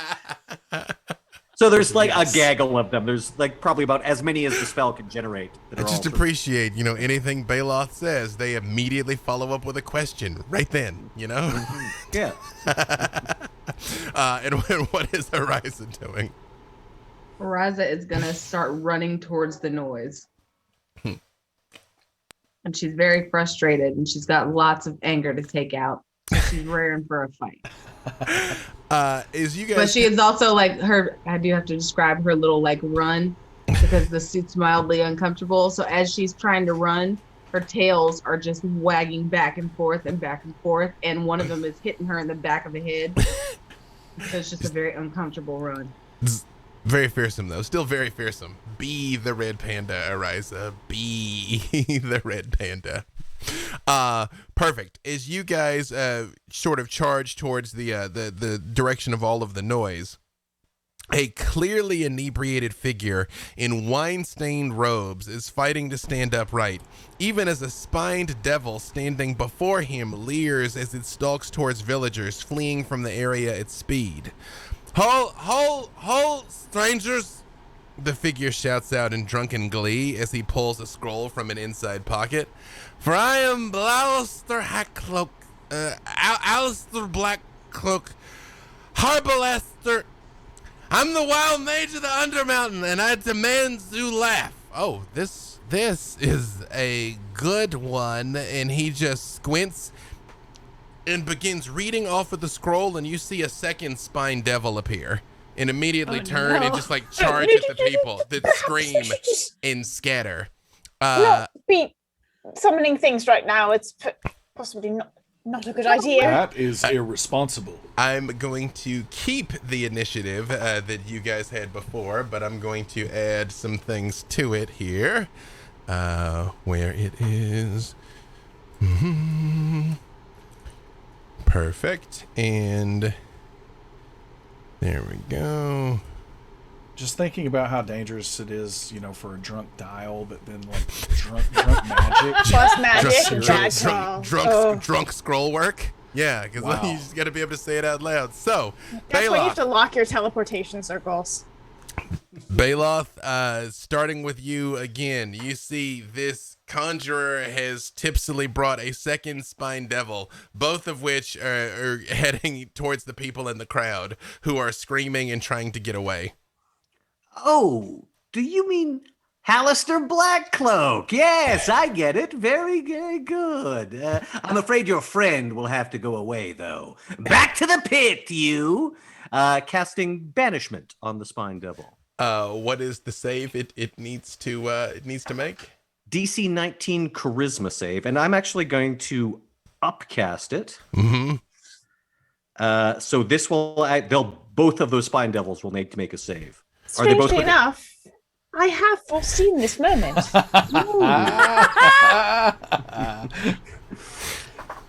The save will be a 2 on the die. Are you using both portents on both spine devils, or just making sure one goes? Do I need to use it on both? Do I need to use both on both? Well, he is hitting 2 targets. Otherwise, because they are going to save individually. Now, with you portent, don't have to, but yes. With portent, can we see the result and then decide which one gets the 2? It's got to be before it goes off. I have to call it. Worth it. I don't know how skilled you are as a caster. Oh, I'm one of the top 5 spellcasters in the realms. That was what it says on my resume. Yeah, fair enough. I will use it on 1. Okay. One of them poofs because she has in fact foreseen this moment. The second one does not. Although just for your own edification, Jen, it would have made the save otherwise. So you did. One of them blinks out of existence, and you see Hallister goes like, "Hey, wait a second! I just brought that one back over here. You're ruining all my fun, man." Question. Yes. Do I know what the real Hallister Blackcloak looks like? Give me history, but with advantage. So that is either an 11 or a 4. That's Hallister Blackcloak! Definitely, it's me. He said he was, so he must be. May I attempt at this? You absolutely can. You would roll normally. I gave him advantage because Baloth is constantly scouting talent. Alindra just knows stuff. Plus my d6. It would be a 16. I mean, it could be him, maybe. Not many people see him out of Undermountain, so why would he be here? On the other hand, he's summoning devils, which we should address. This guy is totally Hallister Blackcloak. You see when all of this is happening, Freely's just like, I think you guys got this. I'm going to get the people out of here. And he hops off of Zuni and like immediately starts like trying to corral people out of the area. Because a lot of them that got close are screaming, but a lot of them are very trashed and are just like, the effects on this show are incredible. And he's like, no. It's just like trying to get people out of the area. Question, Yes. B-Dave, because Yes. so these spine devils are obviously not native to this plane, so I don't have to maintain concentration to keep. Yeah, it no, going. It's it just gone. will not come back. Yeah, it's Okay, not, cool. It's not from it. It has gone back to its home happily. Might That I means- add? Yes, that means the goblins are also still there because I can still maintain my concentration. That's the That- most important thing. Yeah, when that happens, they all sort of do like yeah, and then they sort of turn to each other and do the Muppet thing where they hold their mouth open and go like. Yeah. They're doing a magic dance, a dance magic A very dance? magic dance. Yeah, right. Magical dance. Yeah, you probably put that magic spell on him. That's what happens. Havilar, it is your turn. There is still one devil that is like actively like heading out into the crowd. Okay. So she's gonna jump off Zuni. She's gonna say, I think he said his name was Arbalest Bark Clock, and then she's gonna run after the devil. Like that was a completely normal thing to do. Mm-hmm. And she is gonna attack with the glaive. All right, roll it. So first one I want to do as a goading strike. Mm-hmm. Why didn't that roll? Which, if you hit, you will it has to target you, correct? Yes. That was awful. Do I want to use my inspiration for this? I was going to use it on the next hit. So it's a 12. A 12 is not enough. I thought. Okay, so my thought was that the second attack I was going to do with the great weapon master attack. So I take a disadvantage and just slam it because she's a little drunk. But that one I will use my inspiration for. However, you feel the alcohol coursing through your veins, Havilar. Roll a d12 and subtract it from your results. Oh no, that's so mean because I was already subtracting 5. Oh.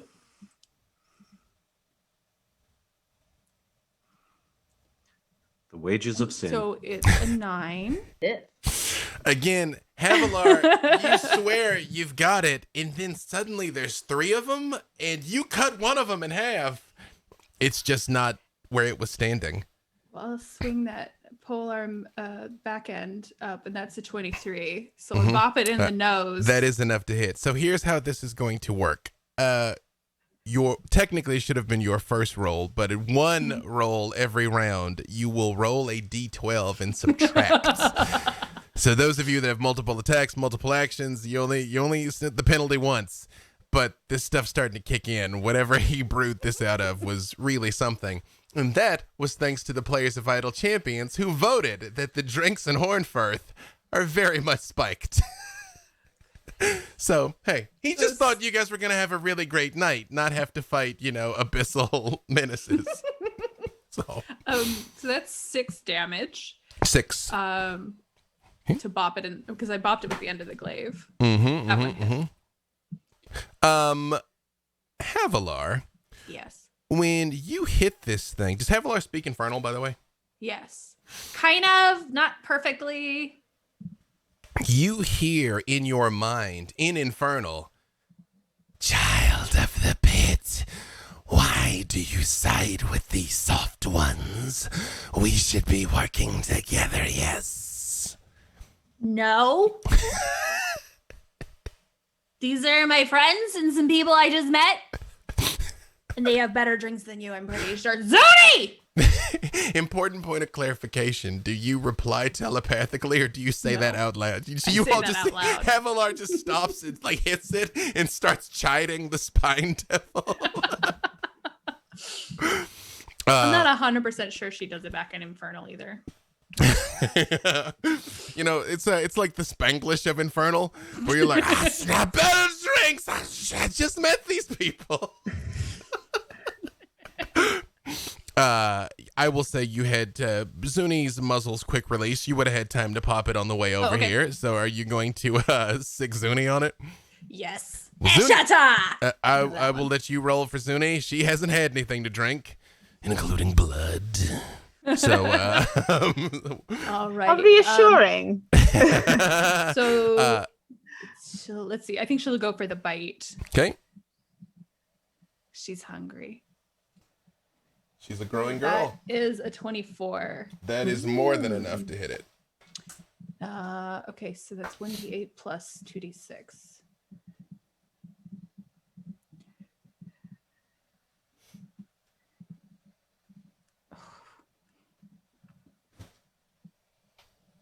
All right. Too many dice sets laying around. 9. Which is the most first world problems, might I add. 12, 13, 14. 14. 14.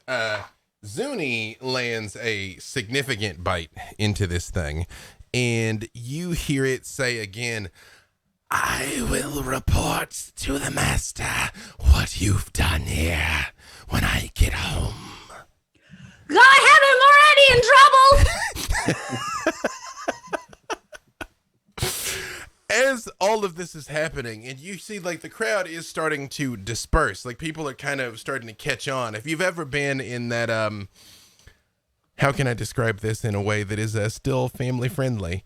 If you've ever been caught doing something you weren't supposed to do when you were tipsy and that adrenaline drop kicks in and you're like, and I'm awake.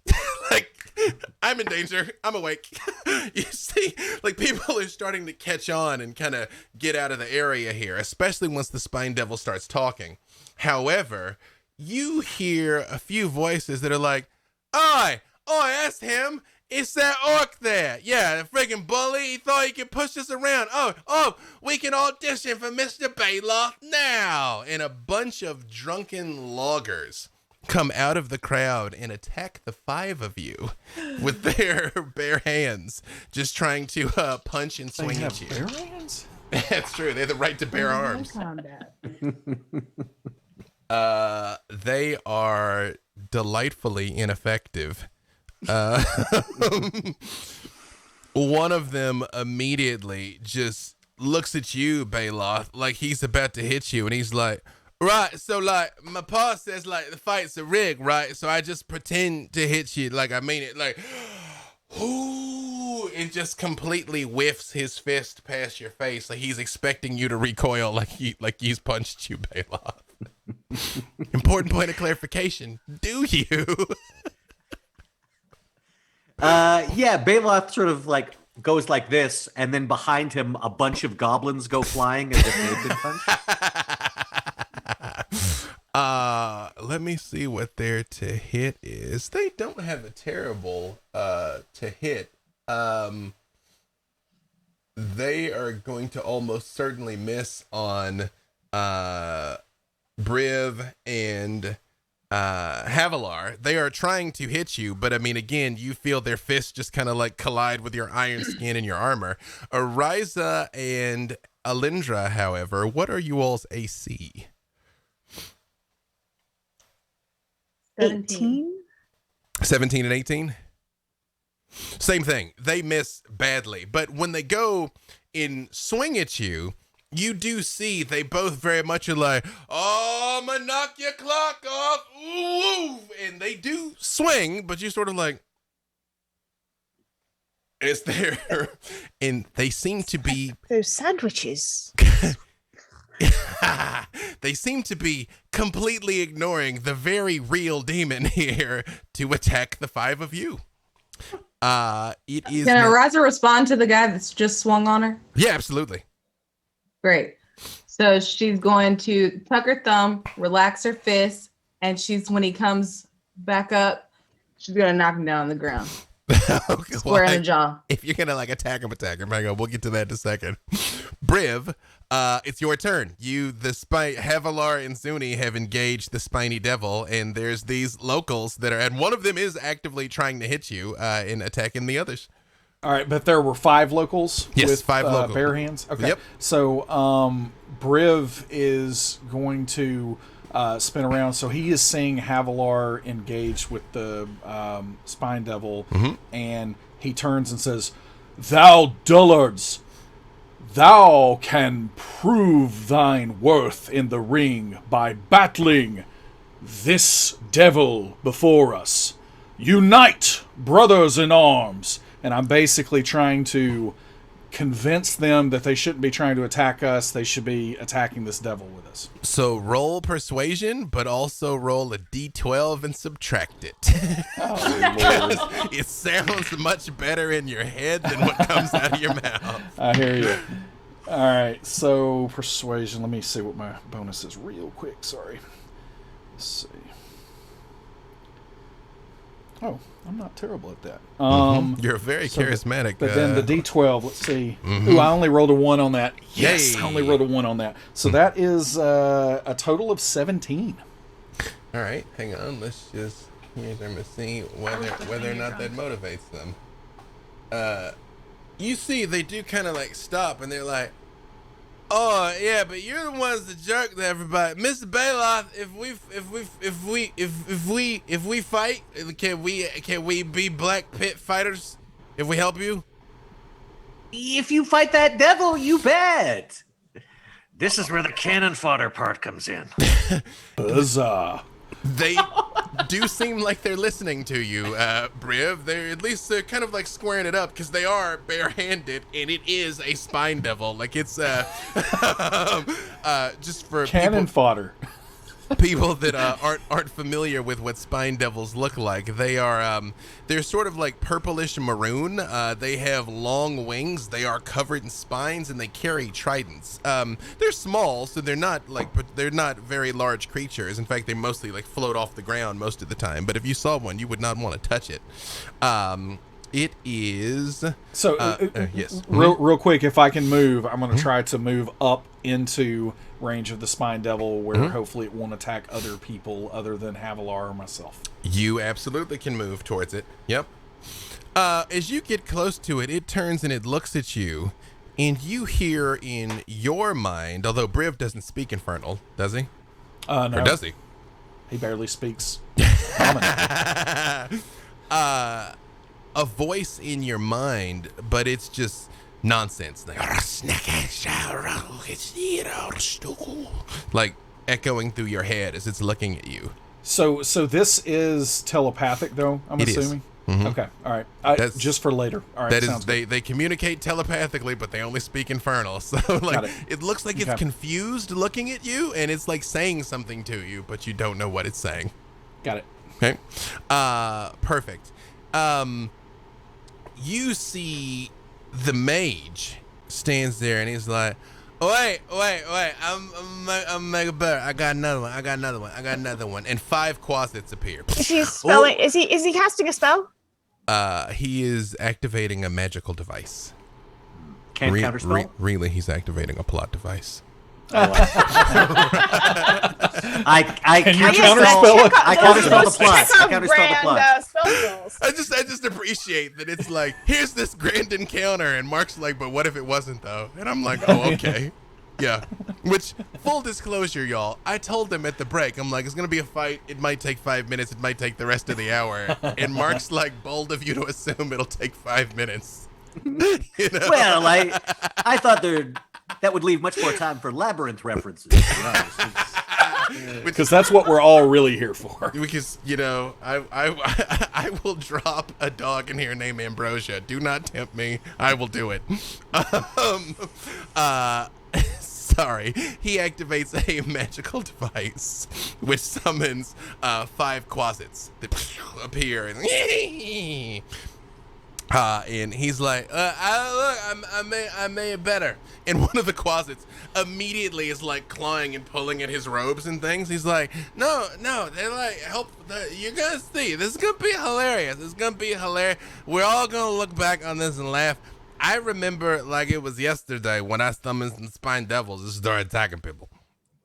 Like it was yesterday. It was less than 2 minutes ago. Yeah, that was the day, wasn't it? That was the day. Why are you summoning these creatures? That's because it's funny. Don't you think it's funny? No, not when they kill people. And... I mean, they haven't killed anybody yet, probably. I don't think. And the quasits do all start attack. For the most part, they go towards the crowd, swooping and snapping at people. Now, quasits are small. Quasits are not much. They're about the size of like these horrible, like a very small dog. They have horned heads and like long tails and long claws. However, they start like biting and nipping at the crowd, trying to scatter people, and for the most part are woefully ineffective, except 2 of them got natural 20s.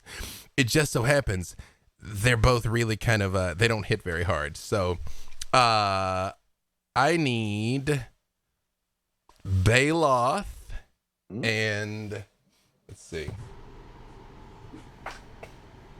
Ariza to give me con saves. Can I use a shield spell on this? Oh, it's a natural 20, so it's going to get through. I see. It doesn't hit very hard, though. Also, if they are within 10 feet of me, I don't know if any of them are. +4. Pretty much everybody is, but he got a natural 20. You know, it's good. They don't hit very hard, but they are poisonous. That's why con saves. I get a +4 to that. Oh yes, +4 to the con save. You too, Ariza. 17. 18.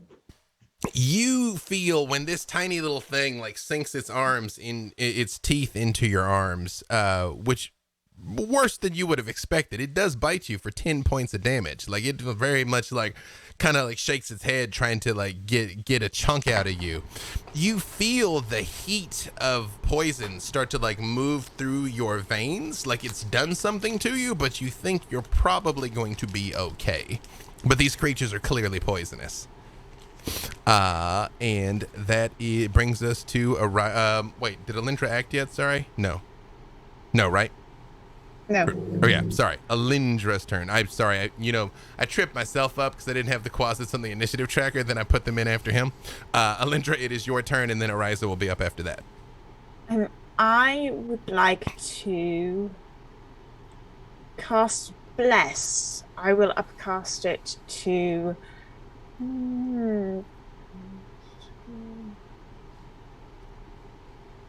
I'll upcast it to 3rd level, please. Is that in order to bless everyone? Which should is your get goal? Everyone. Mm-hmm. Which is. I thought she was going to leave me out. Like she always does. It's a D4 to everything, right? It's a D4 to everything to saves and attacks. Okay. And then also I will send Griff to wherever Briv is going to attack next, or I think Briv is going to attack next, to help.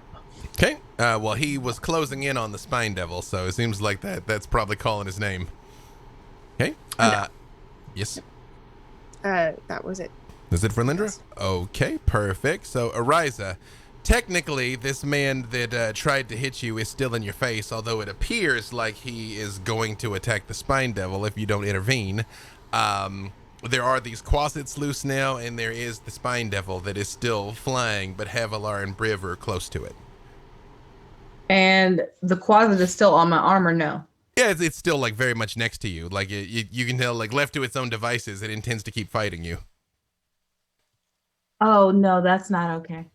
So Ariza is gonna reach out, say no, this is not the day for this, and she's going to. It looks up at you and it says, but you taste so good. It says this in common out loud. Okay. Sorry about your luck. And she cast Inflict Wounds. Is that an attack from you or a save from it? It's a touch and an attack from me. Perfect. Go ahead and roll it. And roll a d12 and subtract from it. Oh, that's and then add a d4 because you are blessed. But then add a d4. Hard math. Okay, so let's see. 22.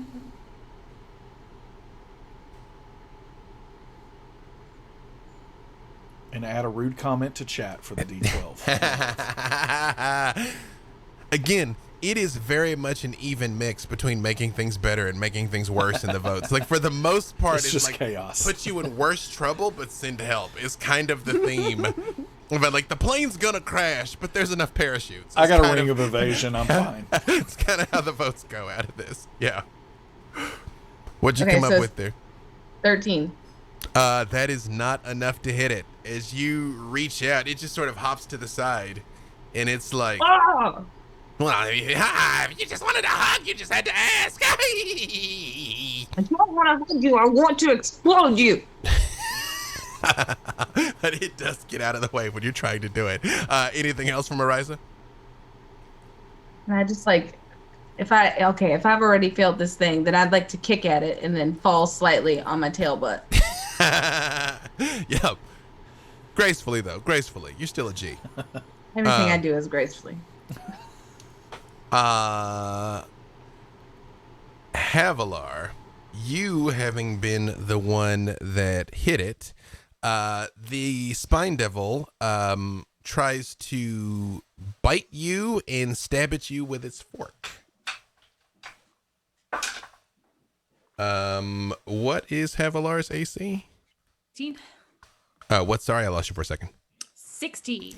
The bite lands, but the fork does not. And it bites you for 5 points of damage. And let me just double check something here before I say it. And it flies up 20 feet. And part of the thing as a spine devil is it does not provoke opportunity attacks when it does this. So it like very much flies out of your reach. When it bites me, Yields. I'm gonna trigger a hellish rebuke. Perfect. It has the It dex save against it, right? Yes. I forgot this isn't a great save. It rolled pretty high. So Okay, so Yeah. 13 is not gonna. it makes the I save, tried. but it's still half damage, I believe. Oh, you're right. Mm-hmm. All right. It is fire damage though if it has. And the moment Resistance. the green flames erupt around it, it just looks at you and you hear it this time out loud, and anyone that speaks Infernal understands. Child of the Abyss, you try and use fire against one of your own. Still does a little damage. Maybe it doesn't. Is it immune? Seems like it didn't burn it at all. Oh, Devils. Mm-hmm. And it flies 20 feet into the air. And that brings us back around to the top. However, Baloth, you hear screams again, and you can make out the crowd parting as something is coming your way, as you see a very large jet black flaming horse come trampling over people as it is stampeding. I tried to say trample and stampede at the same time. But it doesn't work. Trampede. You were impeded. It's true. Thank you for coming with me on this journey, Christina. I appreciate you. Come blasting into the middle of the fight. Perhaps it was attracted by hearing the sounds of Infernal or just combat. And red fire shoots out of its nostrils as it like looks around and looks at Zuni, and its eyes narrow because it's a similar size as her. And you hear this drunken mage is like, "Oh, my horse came back. I was gonna give pony rides to the people again. This is like just the best day." How many more scrolls I got? I got some other stuff I could do. I think I'm gonna help you, Mr. Drow, man. You're like a top 5 sorcerer. It is your turn, though, Baloth. So there's one spine devil that is still alive, 5 quasits, 5 townspeople that apparently hopefully are trying to help, and now this nightmare that has entered into the equation as well, and the drunken mage. Right. Well, Baloth looks over at Havilar Halaster Blackcloak and says, Havilar Blackcloak. There you go. That's true. A love connection. And just says, yeah, very entertaining, but I think we've had enough of you. Lightning bolt, and it's going to be twinned. To hit whom and whom? Oh, I'm sorry, not twinned. Empowered, rather. Okay. So I'll be re-rolling 1s on and 2s on damage.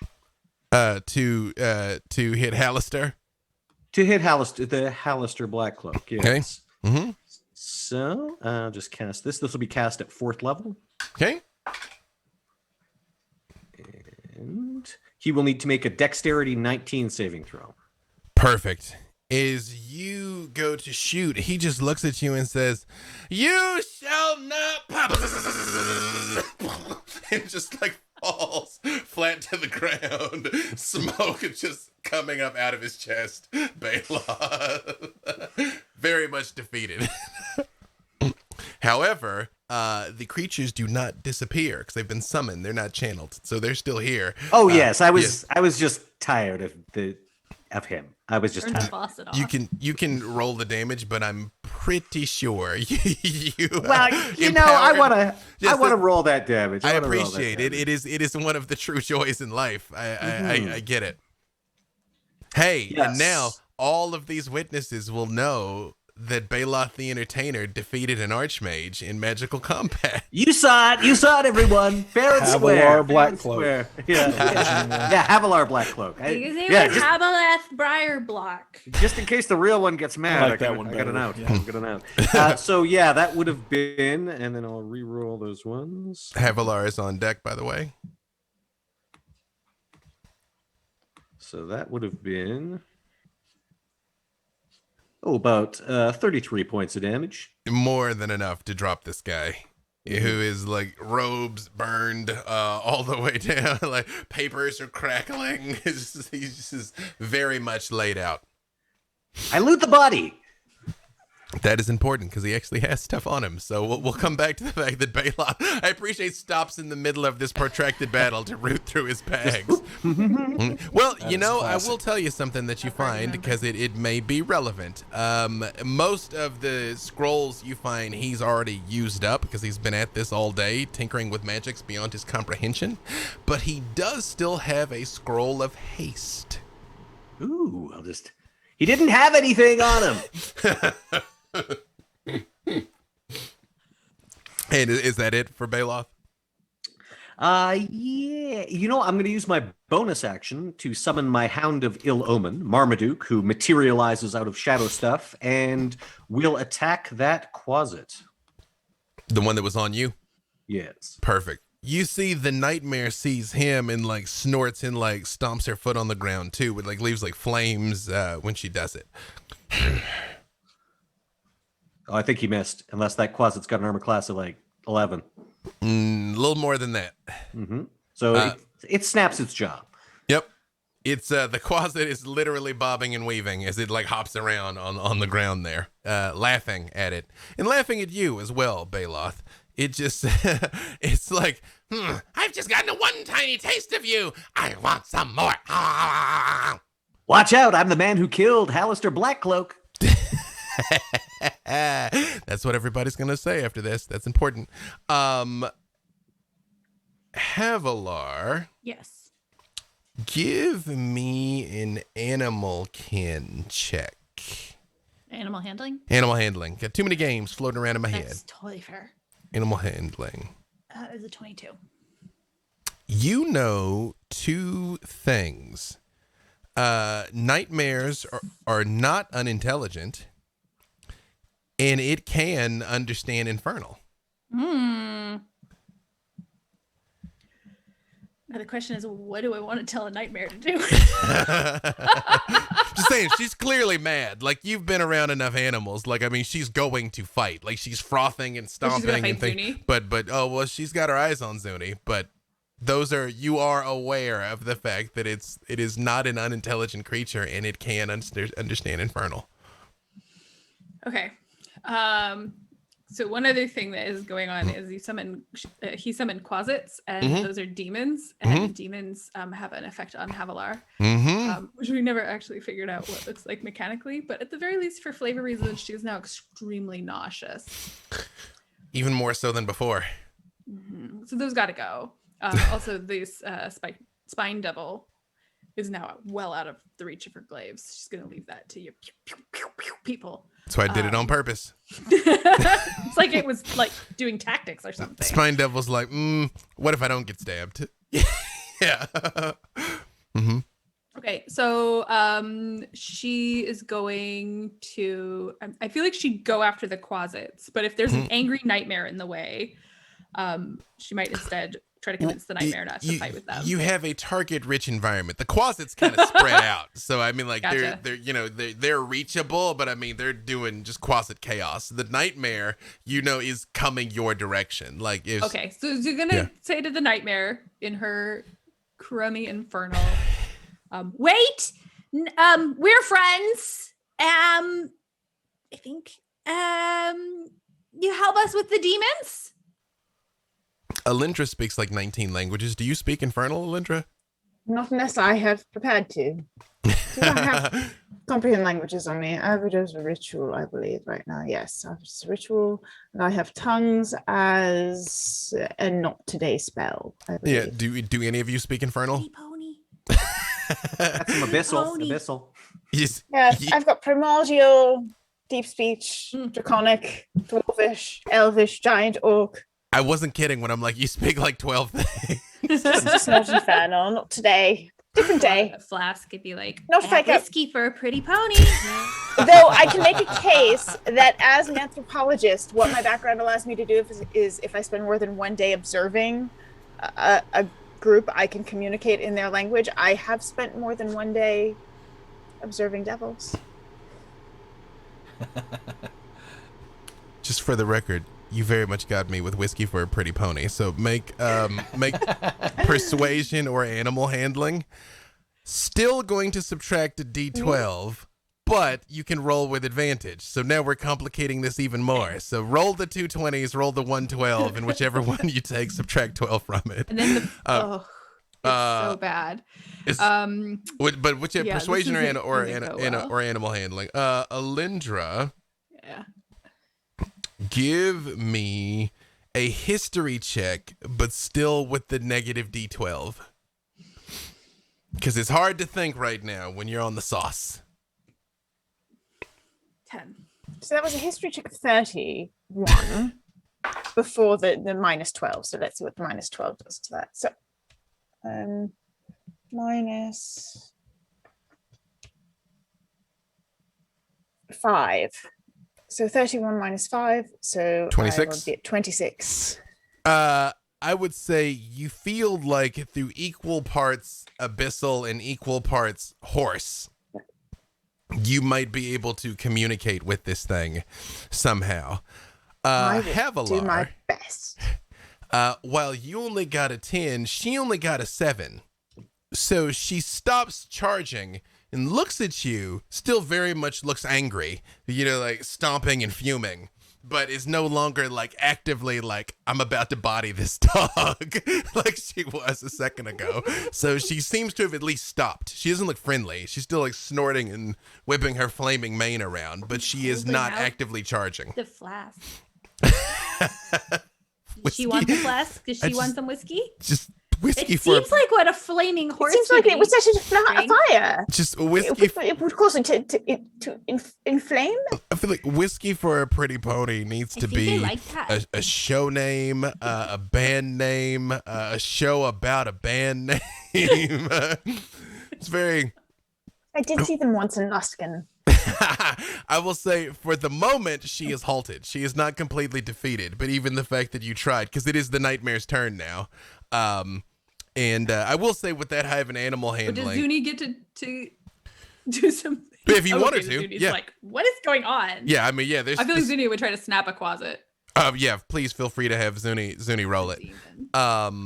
You see the nightmare still give me what Zuni got, but it's looking at you, and especially with the animal handling roll that was that high, Havilar, you are aware it cannot speak. It's still, well, I was going to say it's biologically a horse, but it isn't because it's on fire. But it can't talk, it can just understand. And it seems like it's like looking at you and shaking and angry, but stops. Let's do this back. So it was a 19 to hit, That is more than enough. and then it's a 6 damage.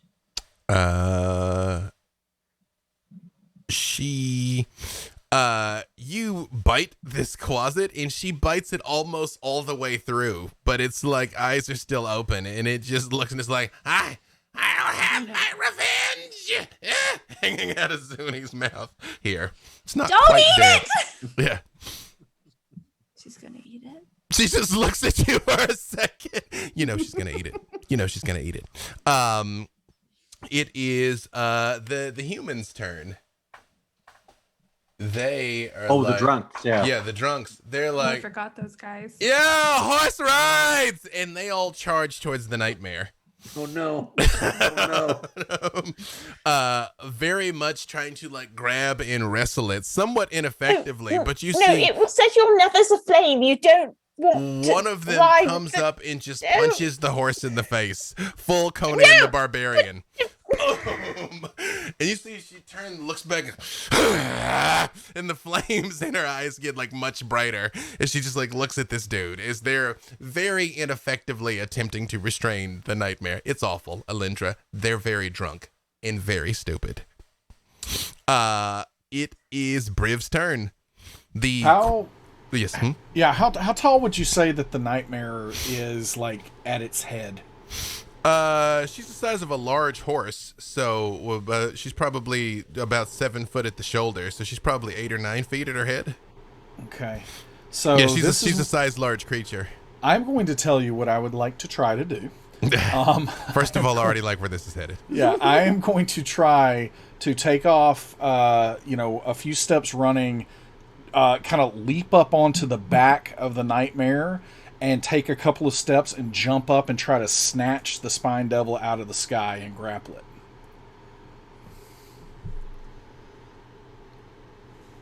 Uh-oh. Muted. No, you're muted. We can't hear why this is I going to can't hear definitely you. happen.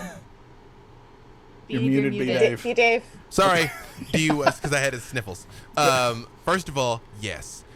Second, do you want to try this off of the nightmare off of Zuni? Because Zuni is less likely to get pissed at you about it. If Zuni will get me there, Zuni's still like, horse size, yeah. Like yeah. So comparable size. absolutely, I will absolutely do that. So these are gonna be two different things. So the first thing, I need either athletics or acrobatics. Athletics. You know what?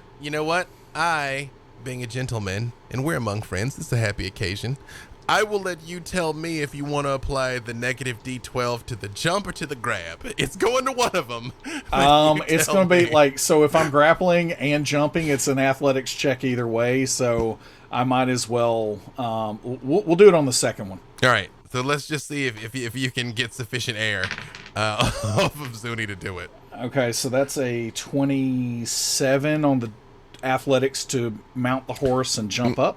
What's Briv's movement? 40.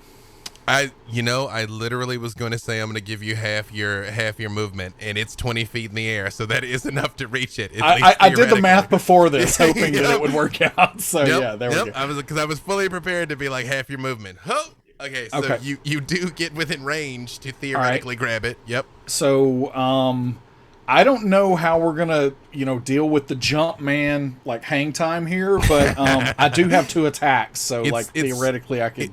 It's slow motion and a lot of cameras are going off, which is weird. Yeah. Cameras That's what aren't I a thing thought. here, A lot of glitter and glam, Right. and my Exactly. bells are just jingling. Glinting off of the bedazzling everywhere. Exactly. Oh, the bedazzled scepter looks magnificent as you're going up. Yeah, I will say you'll get two grabs at it. So that is a 19 on the die, which means that is a 30 overall. So now we need to see if the D12. Yep. Subtract 12 from it. I'm gonna subtract 12 or the D12. Oh, I mean a D12. Yeah. I rolled 6 on that, so that's a 24. If I'm doing math. That right? is more than enough to get your hands Okay. around its neck. All right, so you basically, as I am like jumping up, you see like metal kind of come out, and, like try to wrap around too, and I'm just like bringing it down to the ground with me, and then with my second attack, if I can attack, I'm gonna do it. Mm-hmm. You can. You very much pull it down back to the ground as you land. And is that gonna be a D12 as well? No, just off of the one. It's only one roll. Okay, excellent. So that is going to be, let's see, that's 19 to hit. That is enough to hit it. All right, and then I am going to. I like where this is headed. Yeah, I'm going to smite It is a fiend. as well here, and I have a steadfast. The sword has special things here, so I'm going to go ahead and do that with. You get an extra D8 for smiting a fiend, also. Right. All right. So here we go. Goodness. High math. Yep. Don't Sorry. forget that you were blessed I'm as rushing. well on your attack. Yeah, I already hit, so I Okay, didn't have to apply it, perfect. so I'm good. Just making But, sure I was all right. Yep. So let's see this.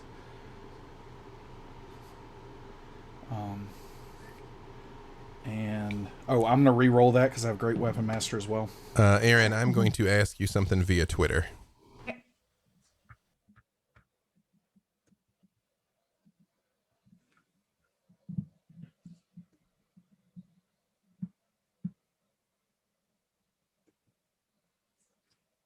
That is 55 points of damage. No, I forgot one of the fiend things. Sorry. 58 points of damage. You know, there's no such thing as overkill. I just need to clarify one quick thing, and then I'm going to tell you what happens. So put a pin in that, Briv, and I will tell you what's going to happen. I put a pin in its head. Yeah, got it. The mage is a smoking husk right now. Alindra, it is your turn. Yes, I would like to. The mage is a smoking husk. We have Briv trying to jump to the spine devil. Is that correct? He very much has it in his, like, you've watched him smite it. I mean, trying. Yeah, he has successfully inflicted a mighty blow against the spell devil. I will say, at the risk of being meta, I'm going to narrate it shortly, but the spell devil, the spine devil is out of the fight. The nightmare is left, theoretically the humans, and theoretically the we've established that we can talk to the nightmare, correct? Yes. Well, you feel like you could get through to it. At least you're aware it's capable of comprehension. And you heard Havilar talk to it and it stopped. And then these dudes charged it. Yeah. All of you stand down. Stand down. Including you. To the nightmare. We got put on a good show for Mr. Bailoff, because if you're gonna put us in the black pits, we fight this horse and I'm gonna ride this horse. You fight in the other people, not horses. But I'm gonna fight on the horse. Look at this. I'd be like the top 9 knights in the underdog if I was on this horse. Oh, if you fight the nightmare, we'll get in trouble from the animal cruelty people. You'd better fight each other. We have to establish that no creatures were harmed in the performance of that gladiatorial battle. So fighting the nightmare would get us in trouble legally with that situation, and we don't want to get into that. And give me 2 persuasion rolls, one with advantage to motivate the humans, especially when Bailoff just said fight each other instead. So I'll give you advantage on that one, and then just straight persuasion on the nightmare, because you have to communicate with her very differently.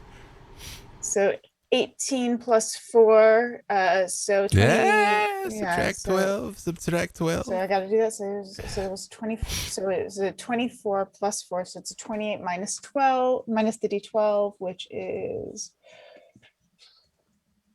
minus 12.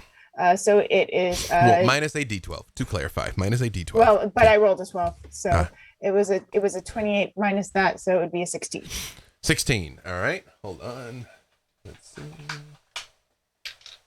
And then what was the second roll? Just pure persuasion to see whether or not you can reach the nightmare. Keep that. I'm gonna come back to you for it in a second. Briv, you pull this thing down, and just with a thunderous blow, just a shower of sparks basically erupts out of its chest cavity. And for a split second, as your huzzah echoes outwards into the night, Havilar, yes, you see it turns and looks at you as you see this like energy going up through it and beginning to disintegrate it into its component parts. It looks at you and says, I remember your face. Sarshay will hear of this. It is gone. Oh, I hate her. And then Briv like comes up and rears his head back with his glorious jester, crown, and he like whips his little bell tails back and stands heroically. That was quite impressive. It was. What was the second roll against the nightmare? 14. 14 against her. You see one more of the 5 guys. 4 of them seem to stop and look at you and like, oh, well, each other then, fine. We're gonna put on a right show. Whoa, doing these like huge comedic swings at each other and very terribly selling it like, And thus professional wrestling was born in the Forgotten Realms. However, one of them seems to have not gotten the message. The one that May already I- hit the nightmare once, like There's always very one. much seemed like he's still all over her. Yes. May I use a minor illusion to create a fake legal scroll with a bunch of legalese on it and be pointing to it to try and emphasize my point of this is completely out of line. And these are legal stipulations. And you see, this is in violation of the contract, so you won't be able to have a contract with the... You can still do something, but this guy in particular seems like It's he's not too gonna- far gone. There's all the rest of them bought it except this one dude. Although I won't make that take your whole action, so you still can do a thing. You see, he very much is still swinging at the nightmare. She looks at you like she hears you, like she comprehends, but this dude's in her face, and she very much gives you the like, I'm going to stomp this dude.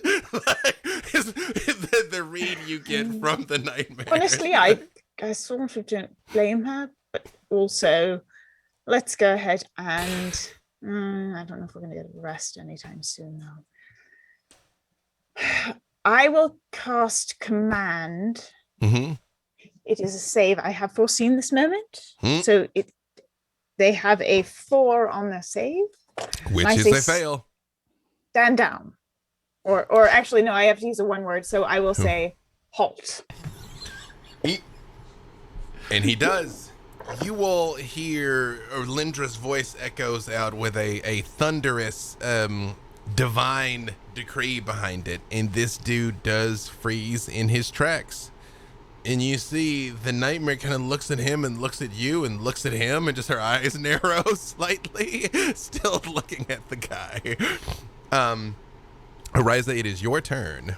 Technically, right now, if the nightmare is dealt with, the only active hostiles are the quasits.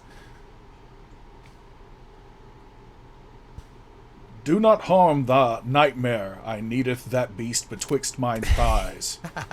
I already You knew and the where the creatures nightmare. between thine thighs are just... I already knew where this was headed. Yes, Ariza. Ariza, who's been in her funk over her kitsune outfit, Red Panda, is suddenly stopped in her tracks, and she looks over at Briv and is just like, just stares befuddled.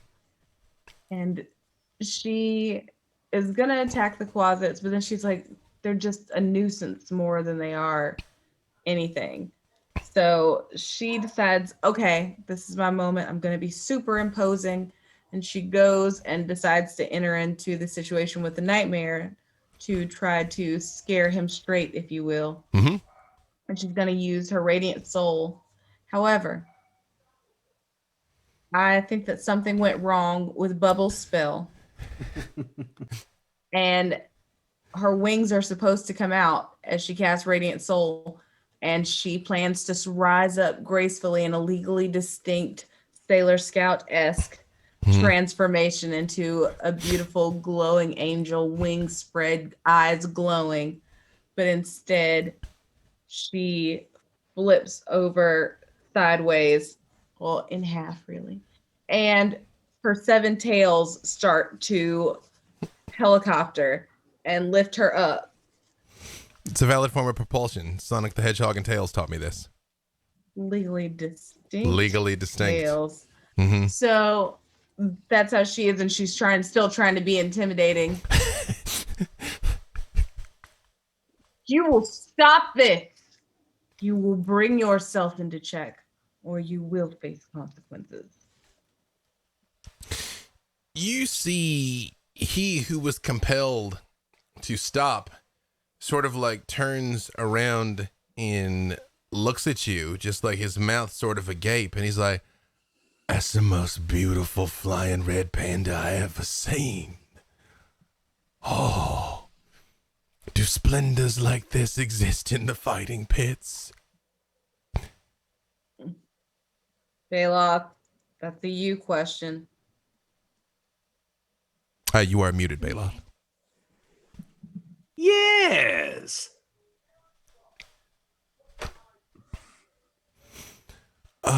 There's your answer. Why don't you just go to the Black Pits with Bailoff and stop all this?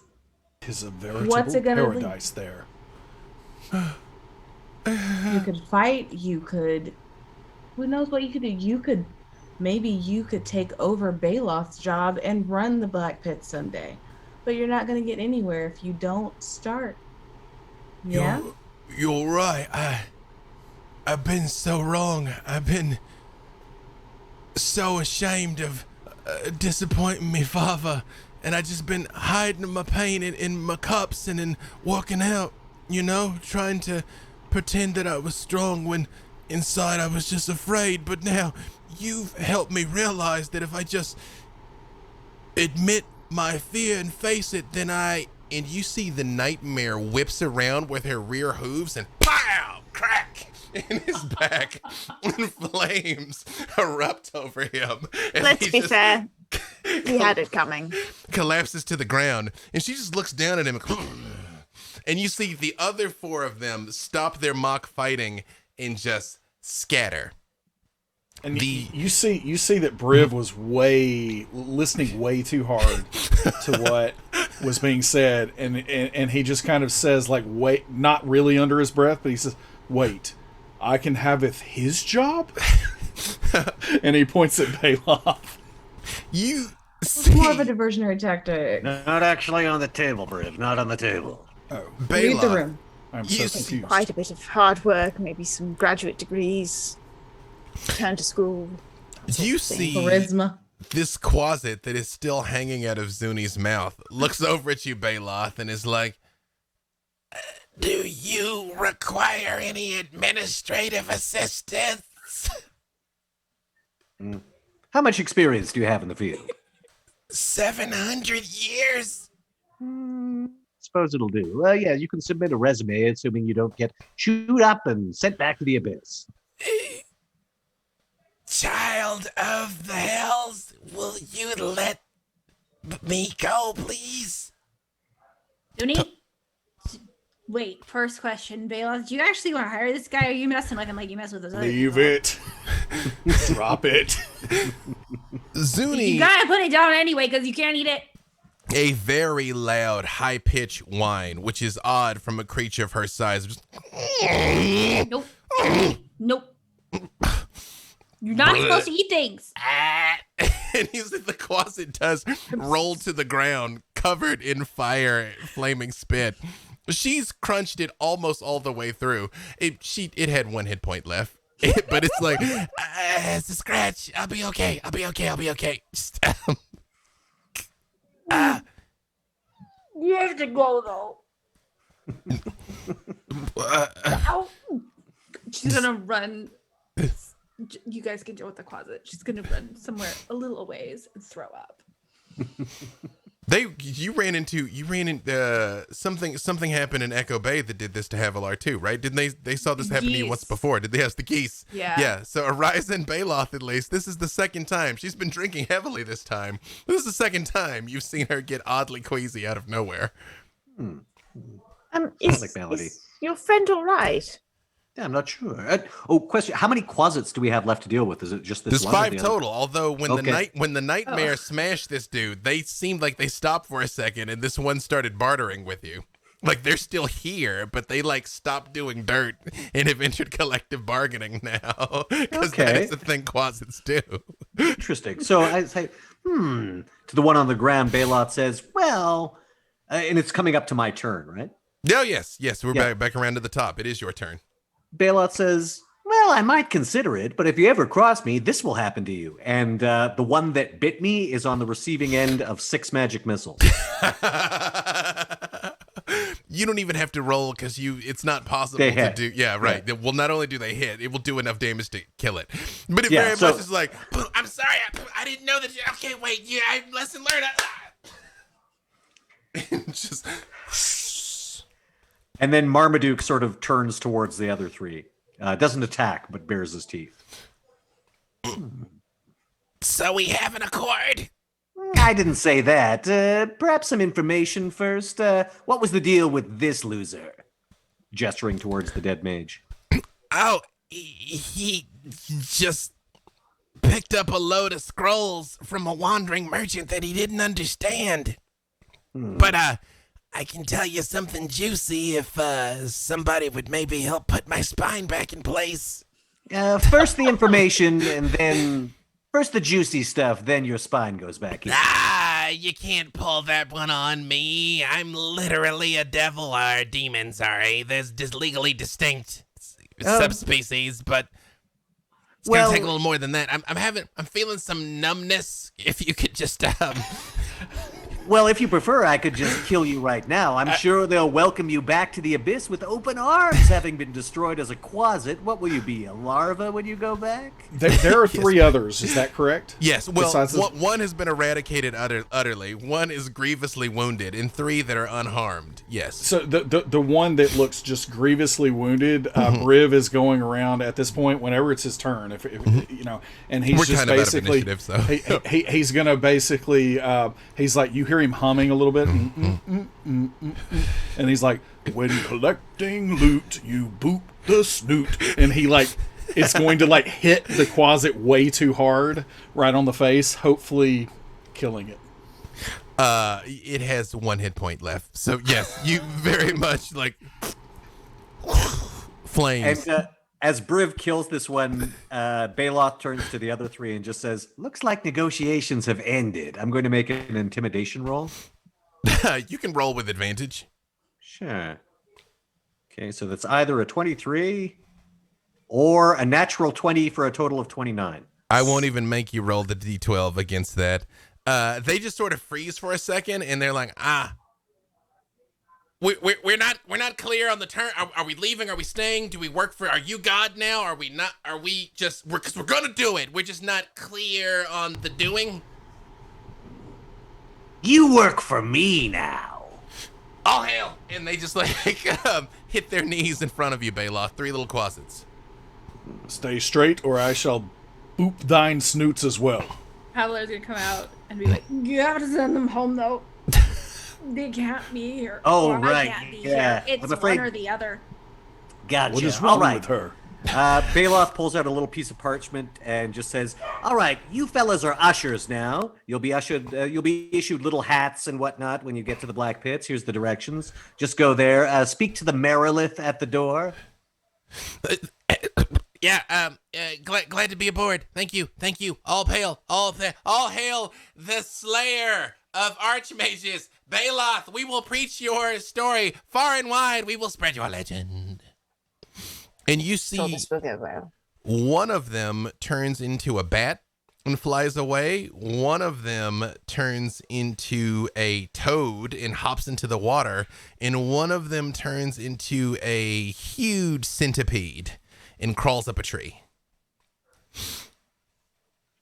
leaving only the nightmare.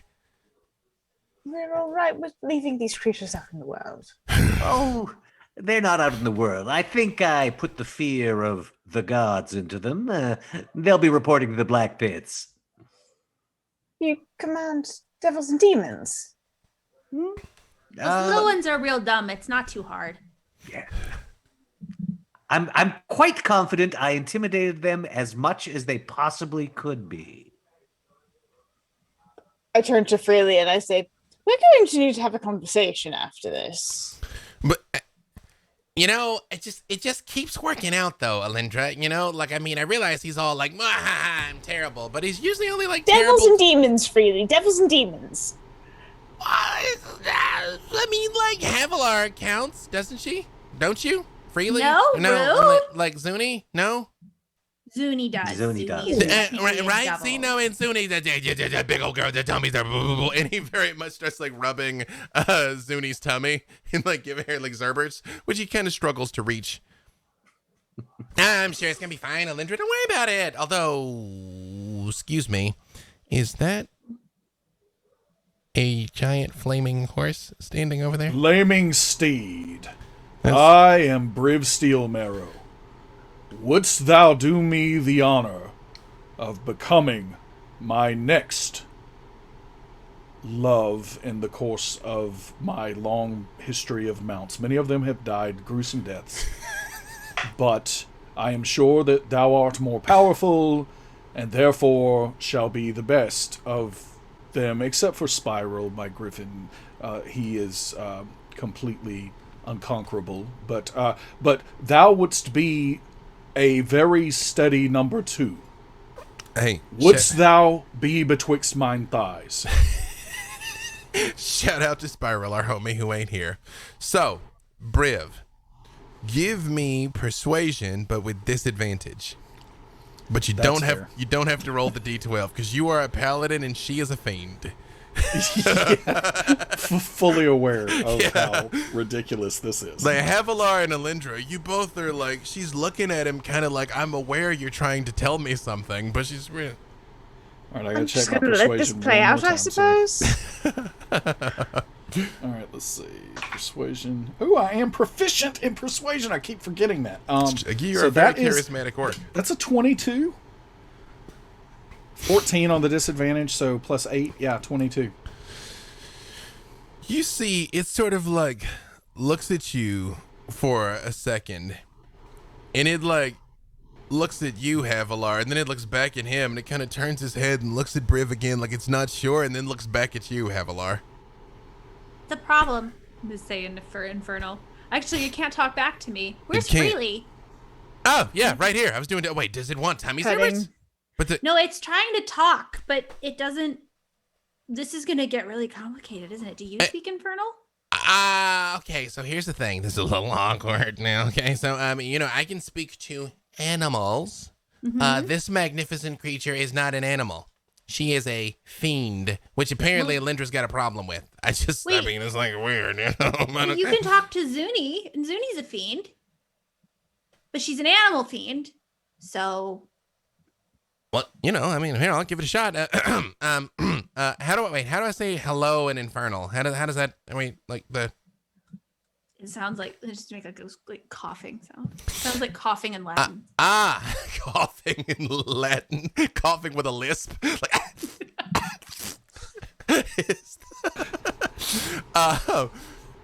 He turns and you see he starts making these like weird kind of guttural horse noises, and you see the nightmare just kind of turns her head,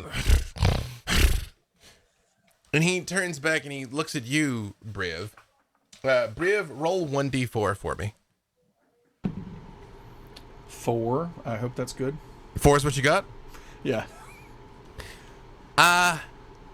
She says 4 times.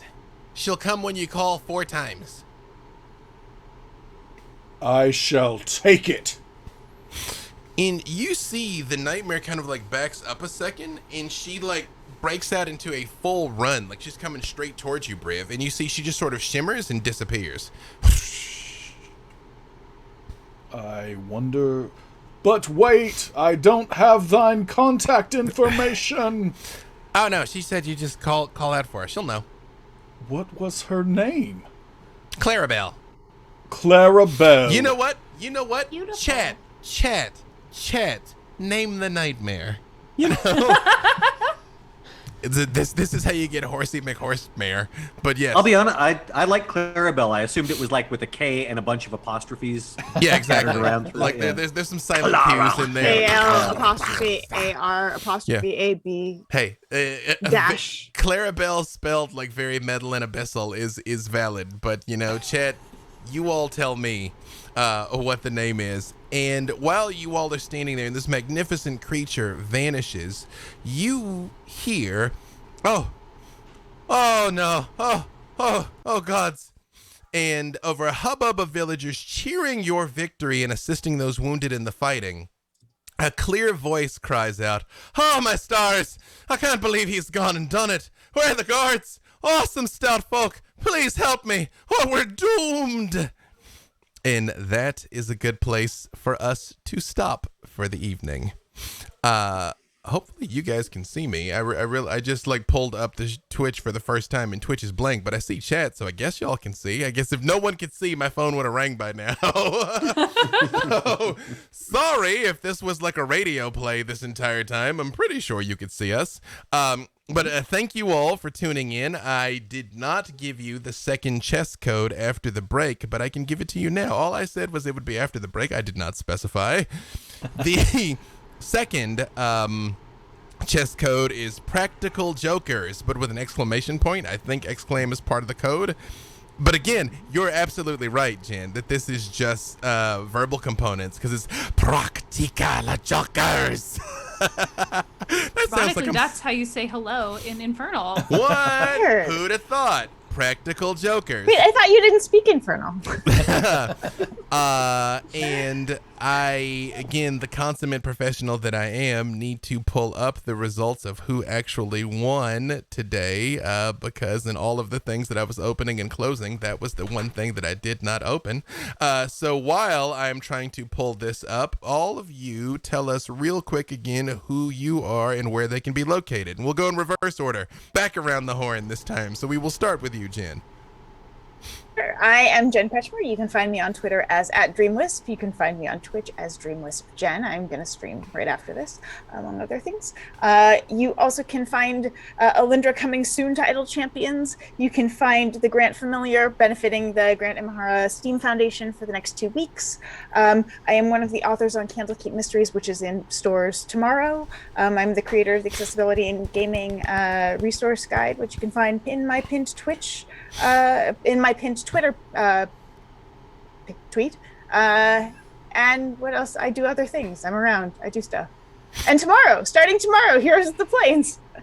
That's true. With some of these fine folks. If you want, like the Freely, Alindra, and Briv together in the future on another plane of existence, but doing what we do starting tomorrow. Let me just insert real quick here, since I do have it, and I have to say it before I find a way to forget. Our 3 winners of the Icons of the Realms Boneyards booster boxes are Tim Weber, Charlie Paxton, and A.M. Meehan. So hopefully the mods have already poked you, but again, Tim Weber, Charlie Paxton, and A.M. Meehan. Yes, now, Adam, back to you. I'm Adam Bradford, the CDO at Demiplane. You can check out our new platform at demiplane.com. Just getting started, but lots and lots more to come. And you can find me in the Discord there for Demiplane, as well as on Twitter at BadEyeAdam. Perfect. Then continuing back around to Aaron. I'm Erin M. Evans. You can find me on Twitter at Erin M. Evans. You can catch me on Mondays at 11 on Champions of Lore with the lovely B. Dave and Trevor Bettis. You can catch me Wednesdays on twitch.tv/Dungeon Scrawlers, where I play in a Forgotten Realms set actual play game with a bunch of other fantasy writers. And I forgot this in the last one, but if you enjoy Havilar, you should check out Brimstone Angels and its mini sequels, which is easily available on Audible and in all ebook forms. You'll understand why she gets queasy around demons. Right? Mark. Yep.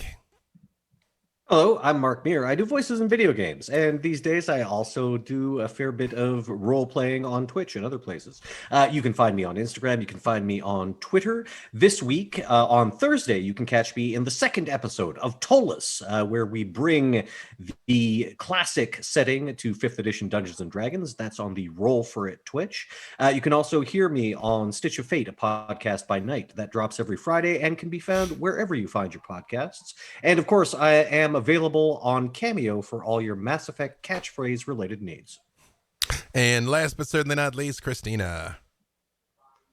Hi, I'm Christina Ariel, and I'm not grumpy. I'm just tired, and also that's my face.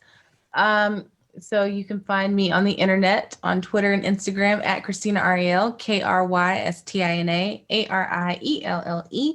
You can also find me as the host of Star Wars The High Republic Show on StarWars.com and the Star Wars YouTube.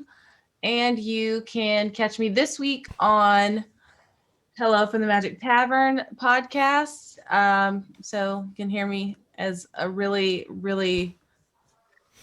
a lot of television reference-esque character who is extremely chaotic and makes no sense. It's fantastic. So be sure to listen to that podcast. Be sure to follow me on Twitter, and you can find out stuff and things that I'm up to, because that's where I put it. Bye.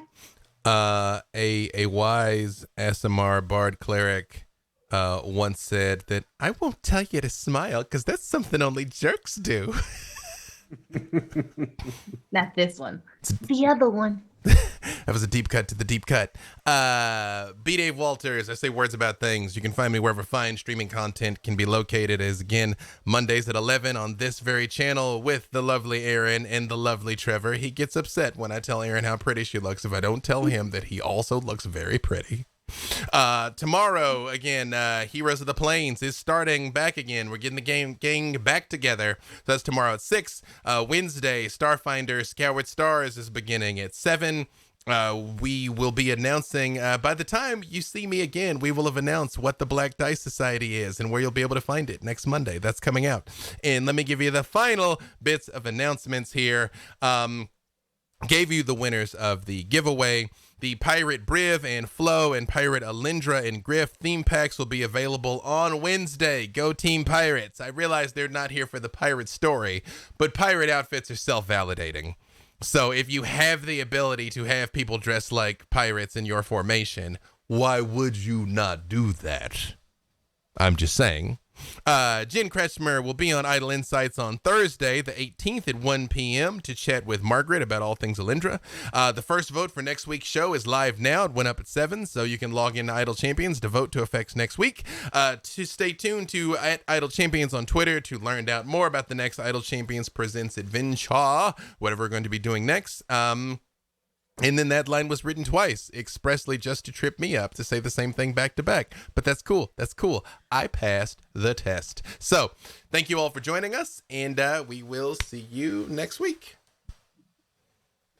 Here's the crazy part. Let's see if my Stream Deck configuration will work 4 times in a row.